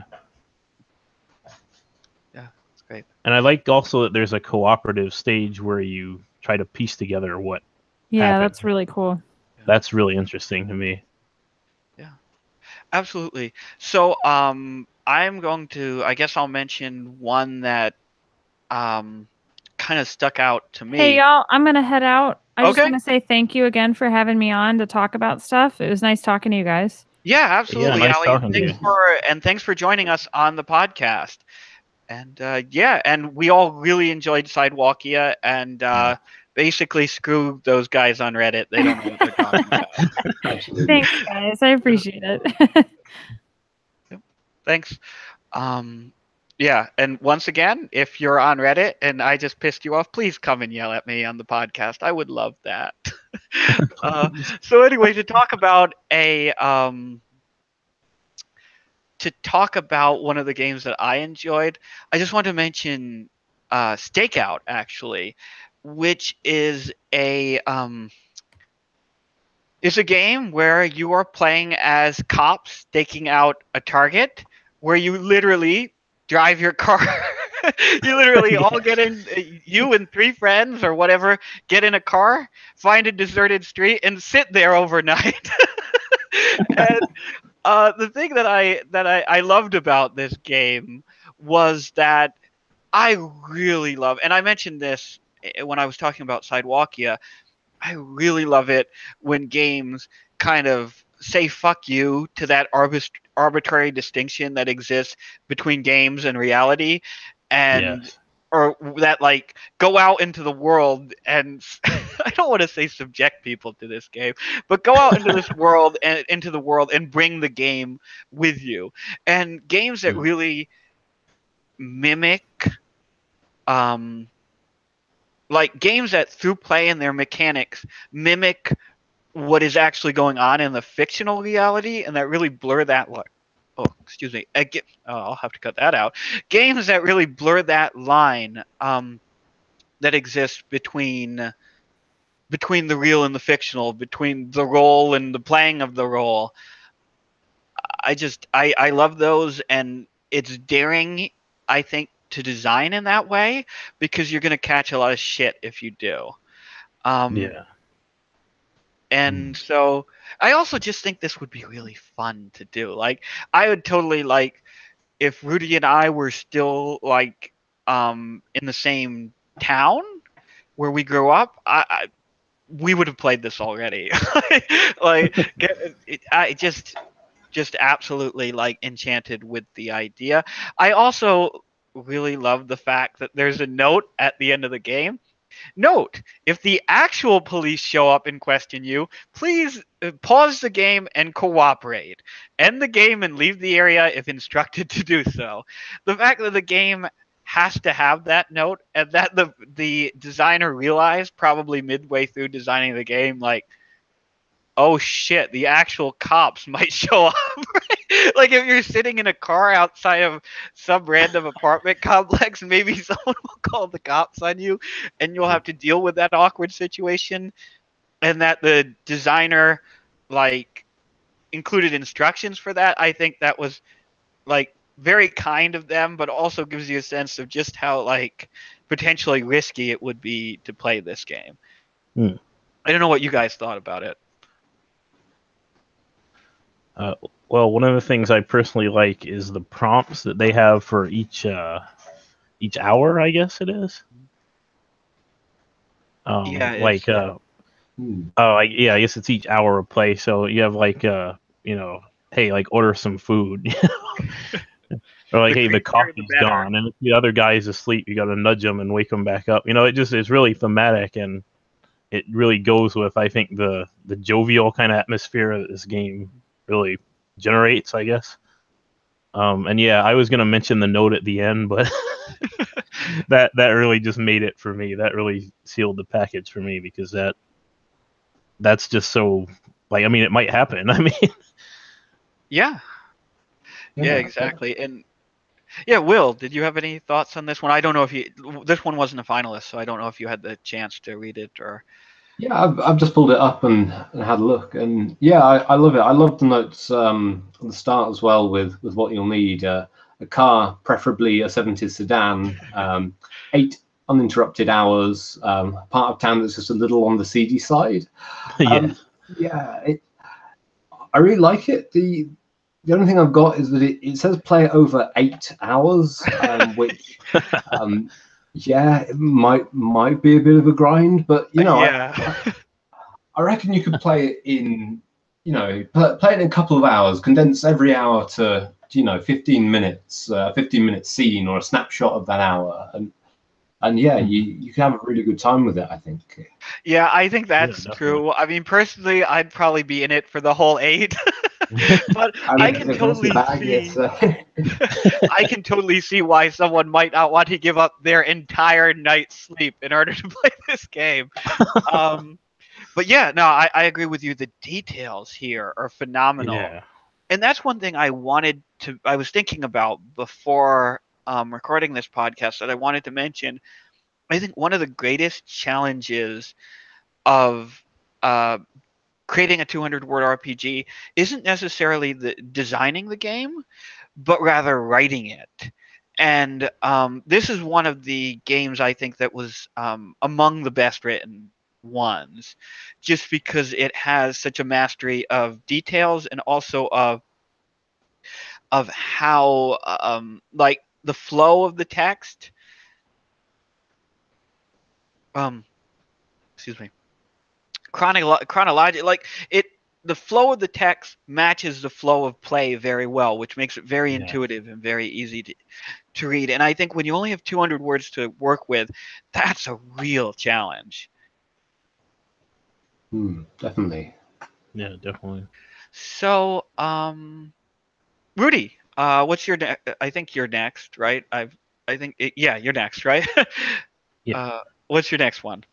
The one I wanted to talk about is definitely A Tiny Person, and this is a really strange imagination game, I guess you'd call it, where you have a bunch of cups on the table and you pretend to basically rifle through them to find a tiny person, an imaginary tiny person who's under one of the cups, and you wind up crushing all of the cups, and you wind up crushing them at the end, basically, and then it instructs you not to look under the cup.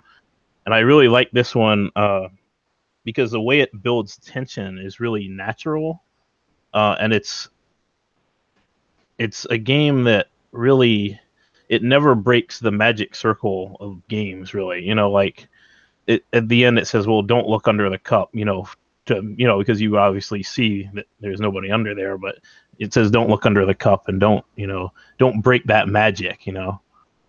That's one thing I really, really liked about this game.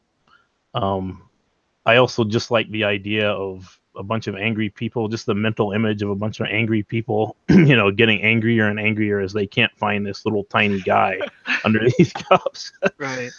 And I just thought that was a really awesome. It was just a really strange game. You really have to read it, but it was really evocative to me personally.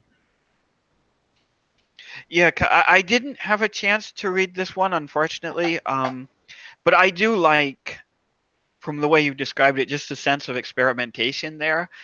Kind of like I said earlier, I feel like the 200-word RPG contest should be about pushing the boundaries of what is and isn't an RPG more than anything else. And what is and isn't like an RPG mechanic. Right. Sure sounds like this does that. And I saw people on Reddit talking about this game and how disturbing it was, especially that last bit where you smash the last cup.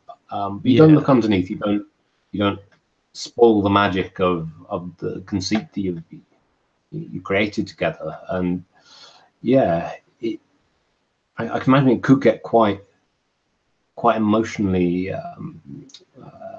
upsetting, sort of quite really sort of be quite, especially if that person that smashes the last cup, knowing or sort of obviously not knowing there's a real person underneath, but in the game there's this person that you're just swatting down. I mean, one of the things the game doesn't say that I quite like is it doesn't say why you're trying to find this person, or why you're angry at him.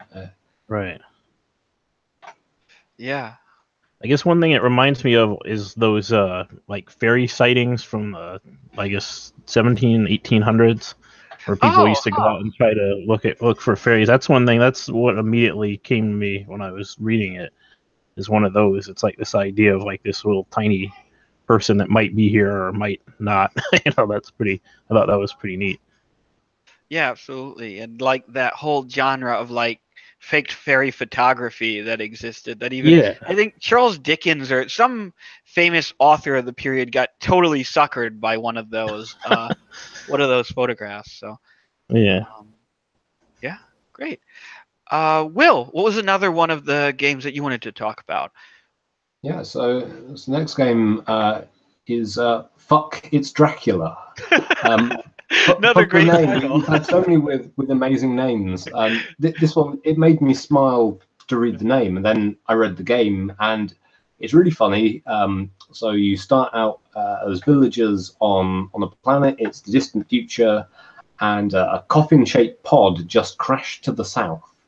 And essentially, it has everything that the reason I picked it was that it does the thing in the 200-word challenge that's to be a complete and playable game, in that it does everything.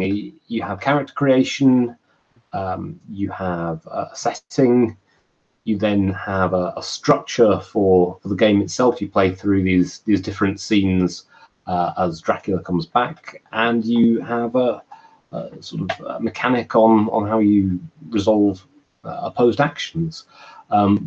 And I love you have a little table of events, and on 1 in 6 in each scene, fuck, it's Dracula.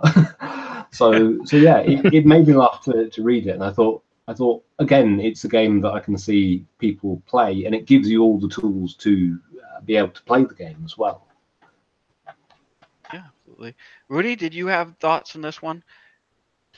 I love the name. I mean, this is another one that's in the runnings definitely for the best names. But I like the instruction. I think it says that a player has to, or when you fail under certain conditions, the GM gets to write something on your character sheet. Is that? Yeah, and I love it. That's an amazing mechanic. Just the GM just really can put something on your character sheet. Especially since you have other things written there too. Like you have to write about your. Don't you have to write about your character loves most, basically, right? I mean, like who or what your character loves most. So I mean, the idea that the GM could write something, that deals with that. I mean, that's just, I think it's a pretty brilliant mechanic. Definitely, yeah. Yeah, just the freedom it gives to the DM to sort of propel the game forward. Yeah. Group people over in a way that, forms the story that you're telling. Yeah. This is another one that I did not read. It's funny when you have, and this is one of the reasons why I wanted everyone to bring a few games that they liked, because I think that, once again, Rudy aside, I doubt that there's anyone, including people who participated in the contest, people who were readers and judges of the contest, who have read all 750 plus games. So it's great to have like the chance to hear about games that you totally missed, because now even if nobody's listening to us, I know, hey, I can go and check out these games, and people listening to us maybe have missed some or all of these games as well. My next one is kind of shady, morally speaking, which is basically Breaking Bad, the game. The epistolary Richard, who's the designer, even put Breaking Bad in parentheses in the title. And what I liked about this game is how effective it is at getting to the meat of one of those like prestige drama TV shows. And the fact that Richard like rightly realized that those shows are mostly about moral compromise. Just to give you a sense of what the game is, it's basically at the beginning of the game. First of all, it's a 2Z. It's a RPG for just 2 players, which is not that rare, but something that I haven't seen done particularly well in the past. Certainly not to the level of quality that we have on display here. But anyway, and basically both players play partners who have broken bad, who have exited normal day-to-day mundane civilian life and have taken up some kind of criminal exercise. Whether that's like drug production, as it was in Breaking Bad, or he gives a few other examples: burglary, money laundering, extortion, so on and so forth. So you start with two players who are exiting normal life, entering this criminal exercise, and from there, the game you enter. Each player comes up with basically a list of things that their character says they will not do, like, and one of which has to be, I will not. What is it? He says, I won't betray my partner. But otherwise, it could be something like, I would never kill a kid. I would never deal drugs in a school zone. I would never, I would never let my wife become involved in the business. I would never put my own family at risk, so on and so forth. And then, of course, you role play out a series of scenes that take place immediately after one of those personal rules, one of those personal standards have been broken. So you pick one, you're like, oh, oops, I guess I did. I just sold drugs in a school zone, I guess. And then instead of the real genius, I think, here, though, is that rather than role play out that scene where you and your partner sell drugs to school children, you're role playing out a scene that takes place immediately afterwards, where you and your partner are sitting across the table at a seedy diner, or in like their car, after they've just pulled away from the school zone and parked, the requisite 100 yards away or whatever. And you play out a discussion. It's totally dialogue. You play out a conversation between the characters where they needle each other and ask each other questions about, well, why did you just do that? Why did we just do that? And you're encouraged to get kind of, there are actually like verbal cues that you can say in character, like, I don't want to talk about it, actually signals to the other player that they need to press you harder. They need to ask more pointed questions. And I think that's great, because that's how it works in these narratives usually. Like, if someone says, I don't want to talk about it, they're like, okay, end scene. It's like, no, you're gonna, that means the other person in the conversation is going to unload with both barrels. So I just felt like, rather than continue rambling, I felt like this perfectly captures the kind of dynamic of one of those series without actually dwelling on without role playing out a bunch of the more salacious parts of those series. Rather than role play out a bunch of scenes where you betray each other and you shoot civilians and so on. Instead, it's like dwelling on the moral consequences of those decisions, and that's really what good prestige TV is about, as opposed to bad prestige TV, which is basically just about like how much like gritty nonsense can we squeeze in. So I thought that was really, and also, like Stakeout, this is a game that I would drop everything to play right now if I had the opportunity.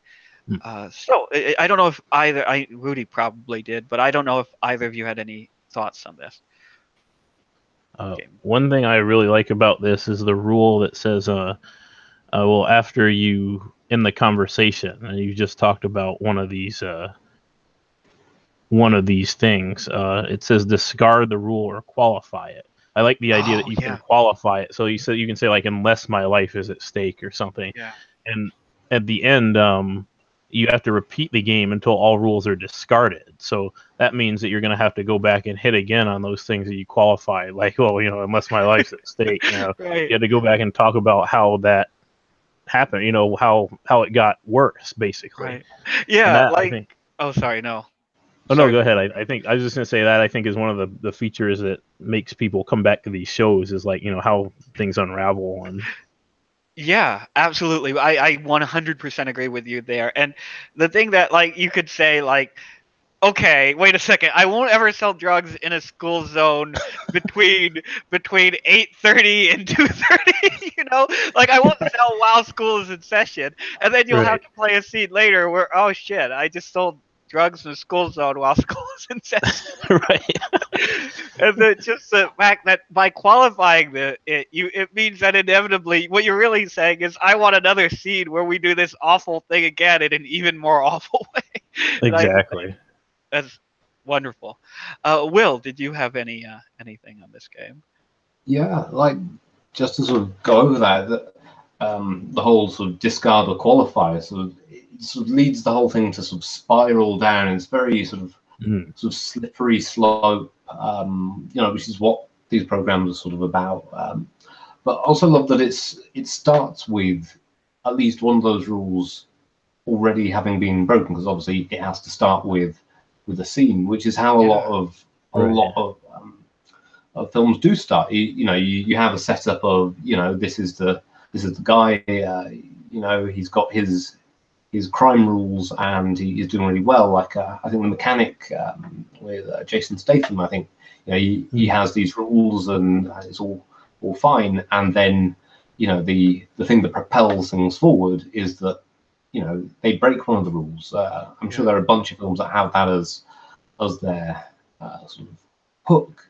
And yeah, I love that it takes that and sort of runs with it in sort of, okay, and now we're just going to keep breaking the rules and just keep sort of spiraling down and down and down until and then of course we get to the very end where it says, leave, I won't betray my partner until last.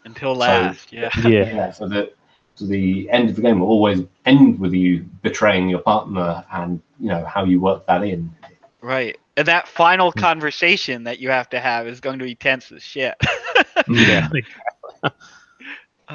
No, I totally agree with you. Like, I like the fact that it basically demands that the game it has to begin in media res. I don't know if I pronounced that right, but in the midst of what's happening. And actually, Breaking Bad does the same thing. The first scene in Breaking Bad is his pants flying out the window as he drives the RV with the meth smoke billowing out the back off the road, and he steps out in his briefs and he's got the gun tucked into the back of his underwear. And you say, wait, what the fuck? Like, what was this? And then of course the game moves, not the game, the series moves backwards a little bit to tell you what did just happen. But I love that idea of having to begin in the midst of something and then figure out what happened, as opposed to like the rote exposition of leading up to it.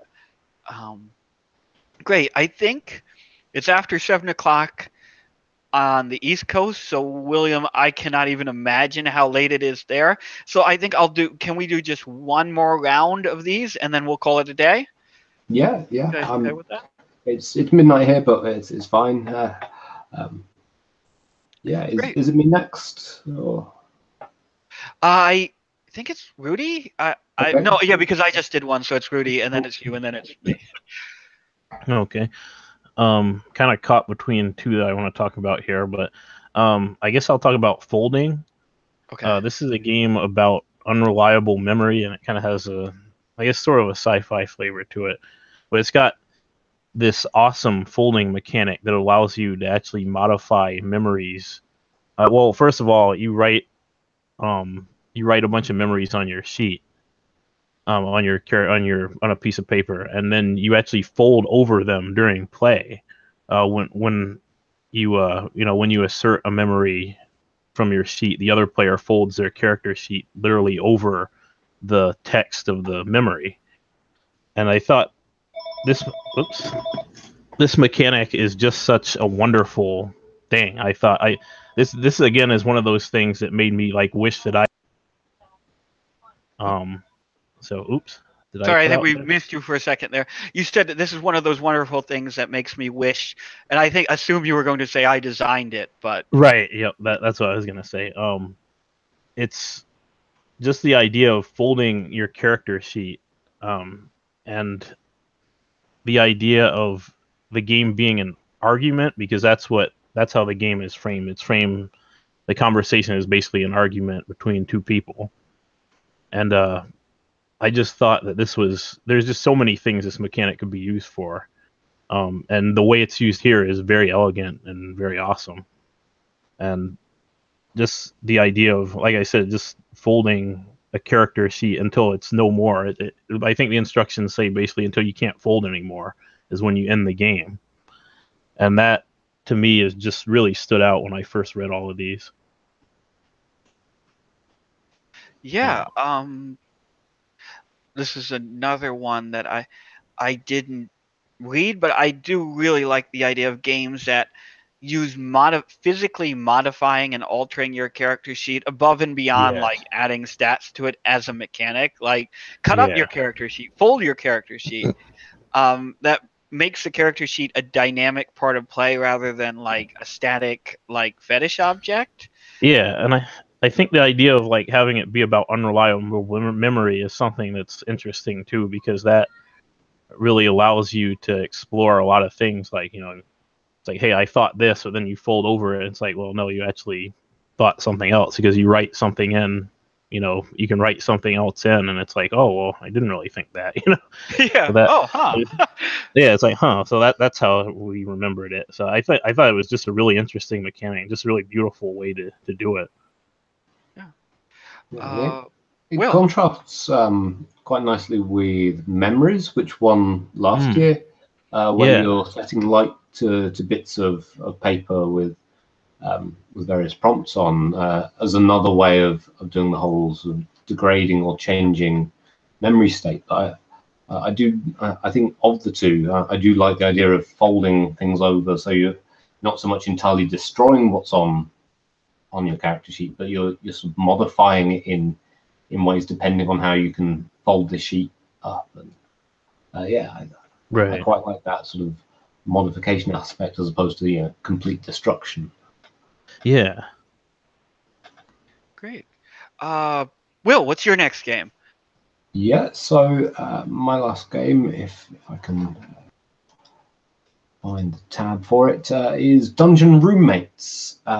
So you are playing the monsters in a Dungeons and Dragons type dungeon who are roommates, and you all have an inhuman desire, and you're all a bad roommate in some way, and you communicate via passive-aggressive post-it notes. I didn't read it, but I love it already.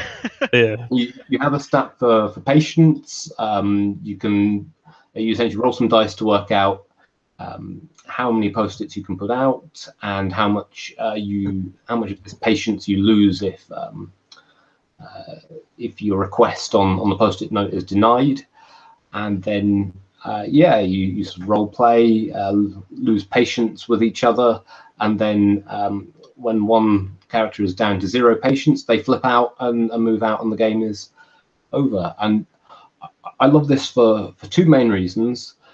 Firstly, that I love that it's a very sort of transgressive take on sort of the D&D tropes. Right. So, you know, D&D has these dungeons where, you know, they're filled with monsters, but sort of thinking about the dungeon as an ecosystem, when the players aren't there, and obviously this takes it more in the direction of, you know, the dungeon as a home for, you know, sentient type creatures.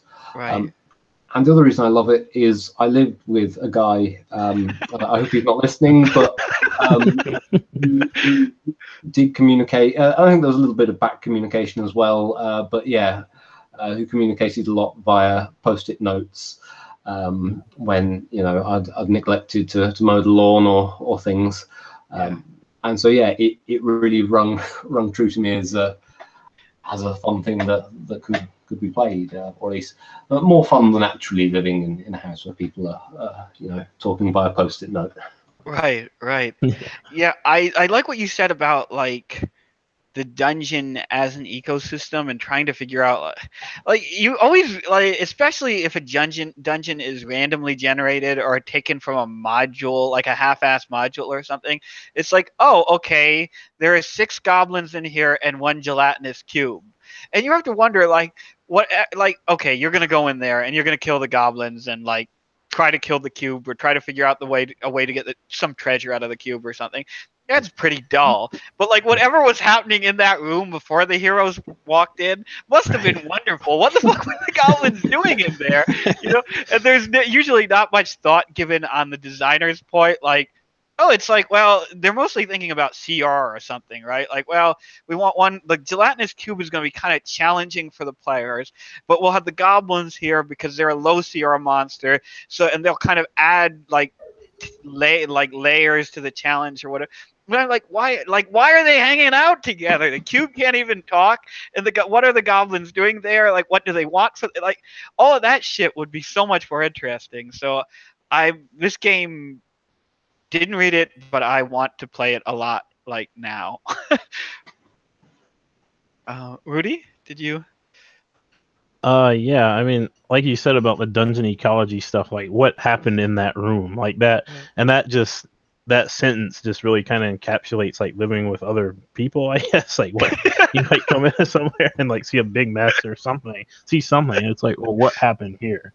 Right. You know, and that really is I think the essence of this game, and just the idea of like passive aggressive monsters going back and forth, like, you know, like I don't know, like the Mind Flayer has a problem with the kobolds or something, you know, like just the idea like these monsters as regular people just having their disputes is just a really interesting idea that you Right. see it sometimes they try to do stuff like, but I think as a game it's like a lot fresher than it is as like a, you know, webcomic or something like that, where something you can interact as these people or these monsters. Right. Yeah, definitely. I mean, you could play a gelatinous cube as well, and you know that's always going to be fun. So Yeah, exactly. I'll be honest, there's never been a campaign where I didn't want to play as a gelatinous cube. It's always like, can I? And then the DM's like, no.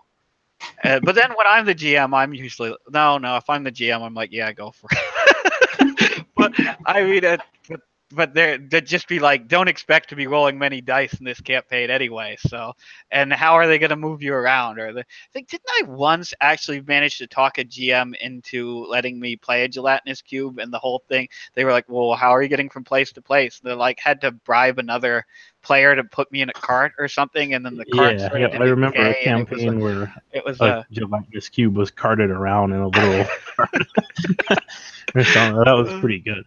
But that's the kind of goofy thing that I think this really facilitates. I love games that facilitate that because that's the way I tend to play anyway. So. Yeah, just silly bullshit. I mean, yeah.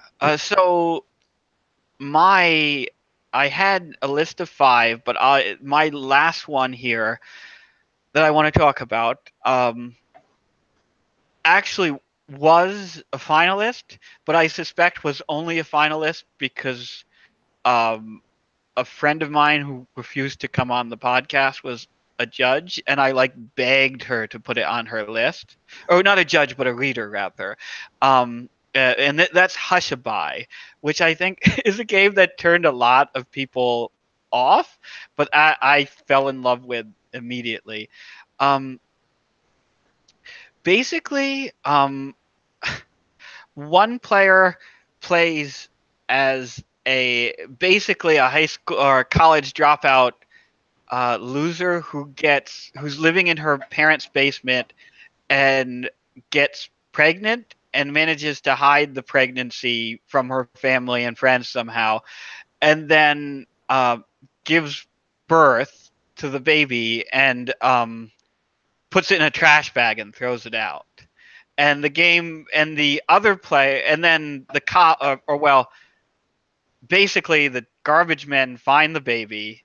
It's already dead, by the way, because there's just nothing in this game that is happy or uplifting at all. And obviously they call the police, and the other player plays as a cop who's interrogating. The character's name is Andrea. You are Andrea, a 24-year-old woman living in your parents' basement in Ohio. That is just such a great first sentence to a game. And anyway, the cop keeps asking Andrea probing questions, basically about how did you get to the point where you threw your baby literally in the trash. and Andrea has to answer those questions, and the game continues until one of the players starts to cry. And the player who and the player who was able to get the other player to cry wins. And this is just such a it's just such a rejection of everything that everyone would say is good game design. Like, everyone but me would say is good game design. Like, the point of the game is to make the other player cry, and not by being like a bully, and not by being a jerk and like throwing dice at them or whatever, but by like asking them probing emotional questions if you're the cop, or if you're Andrea, by weaving a sob story to try to get under the cop's skin. And that, like, there aren't many games that encourage that kind of, like, I don't want to say emotionally manipulative play, but frankly, emotionally manipulative play. Like, there aren't many games where that really take the player's emotions and their ability to evoke an emotional impact from another player mechanically into account. Unless there's a few games out there that are like, oh, haha, if you can make the other player laugh, X, Y, and Z happens, right? And those are fine. But laughter is so easy to evoke at the gaming table. Like, a lot of times you just laugh because something's awkward, or because you feel obligated, or maybe you laugh, or just like you're there screwing around, goofing off. Like, in a friendly sort of environment, like, laughter comes so easy. But Right. like, to get another player to cry, like, wow. Like, of course there's also a like subversion of this game's mechanics where, like, if you're playing with sufficiently callous and cynical people, you might actually have to make them laugh, because that might be the only route to making them cry. Which is kind of, I thought, an interesting, like, depending on the group that plays this game, the tactics are going to be very different, and what the players get out of the game is going to be very different. But this is just such a stripped down, like, experience. Like, there's so little to this game. I don't think the designer even used, whose name, by the way, is JCT, who perhaps didn't want to put his or her full name on this game. But that JCT didn't even need to use their 200 words, I think. This is to get that much wallop out of less than 200 words, I think, is incredible. And also also, the game is very well written and has an incredible economy of language. It uses one paragraph to tell Andrea's story. Well, technically, two very short paragraphs to tell Andrea's story. One very short paragraph to frame the mechanics, which is really the interrogation, and then 2 sentences with the win conditions, and that's it. Although, honestly, I would have put a semicolon instead of a period between those 2 sentences, and then had just 1 sentence for the win condition. But either way, this is a really, I thought, incredible game. I don't know if you guys have anything to say about this. Yeah, like you said, the economy of language is definitely there. This is very easy to read. This was one of the first ones I saw that just kind of flowed, like, language-wise for me. It flows very naturally, I guess, because it's just a description of a scenario. Plus, the interrogation stuff, and then the win conditions. Now, one thing I really like about this is the idea of it being an interrogation, I guess. That's a mechanic that I think isn't really used enough in games. Like, okay, we're gonna get at these events that happened in the past through this device of interrogating the player, and we're gonna basically make it up, wing it as we go here. I mean, I really like that. Yeah. And also an interrogation where the goal is exactly the same as in an actual interrogation, which is to break the See. other participant. See that's one thing that's definitely shines through is the way the mechanics overlap what would actually be happening in this situation, a situation like this, a horrible human situation. But Will, I don't want to. I know this game's a little on the kind of disturbing sides. You feel free to push back if you want, but I mean, I did want to get like your thoughts on it if you had any. Yeah, I mean, it's one that I read, and like Rudy was saying, it was easy to read. I mean, in a sort of literal sense, that's true. It flows very well, but I found it really hard to read. Really, it's a really uncomfortable idea for an RPG. Which is not necessarily to say that it's bad, but I think if I were ever to play this, I think I'd only play it with someone that I really, really trusted. Yeah. I can probably see myself of all the RPGs we've talked about, this is the one that I would probably least want to play. It's just very, it really sort of sets me on edge. This idea of the scenario that it's based on, but yeah, I mean, if people want to play it, then I'd say definitely if you really sort of trust the other person, then you have a really sort of emotional, sort of really under the skin time with it. Yeah, this is not a game I think most people would like bring to a convention with them. Which is to say exactly what you're saying. This is a game that you're going to play with someone that you trust. This is a game you're going to play regardless of how you like want to get at that end game. This is a game that you would only play with someone you trust for one of two reasons. Either because it demands that you be emotionally vulnerable, and most people don't want to be emotionally vulnerable with strangers for really good reasons, or because it's going to become an absolute comic shit show, and you don't want to be making those kind of real like the humor is going to get so black in an attempt to break the other player that's not something you're going to want to be doing with someone who's a stranger, because you don't know when you're going to like cross a line. So I think regardless, this is definitely like a game to play with a close friend or a spouse, a significant other. I wouldn't recommend like playing it with your children, no matter how close you may be with them. But I definitely agree with you on that point. Yeah. Any last thoughts on Hushabye? I'd say if you were playing it, I'd say absolutely you'd want some sort of maybe red card, yellow card system. When you're feeling, obviously to some degree that cuts back on that end condition of sort of being vulnerable enough to cry. But I think you definitely want some sort of system to say, this is approaching, something I'm really not comfortable with. Just for your own mental health.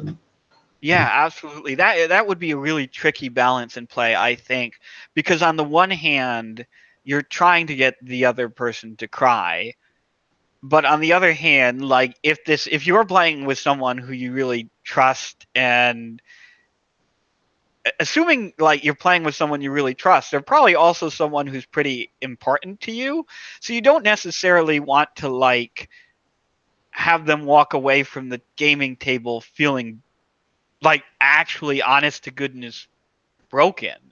And so that is a delicate thing, whether you would do it through something like a red card or an X card, or like I guess you could use a safe word since it's an interrogation game. Or whether I think you'd have that conversation before play, like, okay, are we going to use something, have a like full stop, like boom, this is the X card, you're done, we're done. Like, are you going to have something like a safe word or some kind of verbal cue that's like, keep going, but don't get like back away from this, or are you going to say, okay, no holds barred, we're gonna like, I don't care. But I think you need to have that conversation before playing this game, or else, unless you have that kind of intuitive understanding of the other person, which is, I mean, I actually think, as weird as it sounds, and this is going to sound very weird, this would be a great couples game. Like, just because, like, this is a game that if you played it with your significant other, you'd have, assuming like your relationship isn't absolutely failing, you'd probably have that kind of intuitive understanding of what buttons you are allowed to push and what buttons you're not allowed to push. Yeah. And I think that kind of intuitive understanding might be even more important than having some kind of in-game trigger to halt play. Right. Yeah. I mean, I think obviously you'd need more words to communicate it, but like there's a lot of activities, I guess, that are uncomfortable, and even just to use an example, like intimate activities, like BDSM and stuff like that, are uncomfortable, but they're acceptable, I guess, and normal, that's accepted and by society that people would do that. But I think there's very few games that fit in that space of acceptable. That's BDSM games. Besides actual fetish games, which right? Is besides something actual different entirely. Yeah, but I mean, it's like I think it's important that games push towards stuff like that. What exactly is acceptable to have those, so people can have those conversations about that. Yeah, I agree, and I think that's a good point. Unless Will wants to jump in here, a good point maybe to end that conversation on. I just wanted to Sure. sort of just add just one last point. That another concept from BDSM is obviously aftercare, and sort of after you've done the game, obviously making sure that you can decompress, and that gets handled properly, so you're not sort of left just feeling very raw and sort of emotionally through the ringer. Yeah, no, that's a really good point, and I think that this is a game that will demand a conversation afterwards, or demand like, I don't know, some kind of self-care shit afterwards. Like, and that might be something you want to establish before you start playing the game. Okay, like, what are we going to do after the game's over? Are we going to sit down and talk about this? Or are we going to immediately like go and watch a movie, or go and sit down and like play, like, I don't know, like Mario Tennis on the Switch and do something that's totally 100% opposite the experience we just had? And I could see different people approaching it different ways and needing a different kind of release after something like that. So yeah, absolutely. Rudy, were you going to say something, or? No. So after we play this game, William, are we going to play Mario Tennis afterwards? You know what? I'm going to be honest. The experience of having you whoop my ass at Mario Tennis will be more upsetting to me than playing this game. So maybe not. That's what we need. We need to decompress after Mario Tennis. There needs to be like a frank conversation after each game of Mario Tennis about how you didn't mean to hurt me. Yeah. Okay, great. Well, William, thanks so much for coming on and talking to us. I think we're going to wrap up there. Definitely, anyone who's listening, go on the 200-word RPG website. Check out Sidewalkia. Check out Dear Elizabeth. Check out #Winter into Spring. William, do you have like a blog or a game design website or anything? Not at the moment. I've got a couple of sort of abandoned blogs and things, but no link at the moment. Oh, okay. Well, if you decide that you have something that you'd like us to share on the podcast description along with the other links, just send that along to me or to Rudy, and we'll make sure that goes up there. We're probably going to take a couple days to edit the audio and hopefully get it up sometime next week. Well, thank you for having me on. It's been a really good time to chat with you guys. It's been really good. Yeah, it's been a fun definitely. conversation. Thanks for coming, and thanks for making Dear Elizabeth. That was a wonderful game. Yeah, I'm looking forward to playing it. Yeah. I don't know how it goes. Excited to hear about it. Yeah, absolutely. Absolutely. So yeah, I guess that concludes this episode of episode 1 of the Misery Gaming Podcast. Once again, our website, Rudy and I, our website is miserytourism.com, all one word.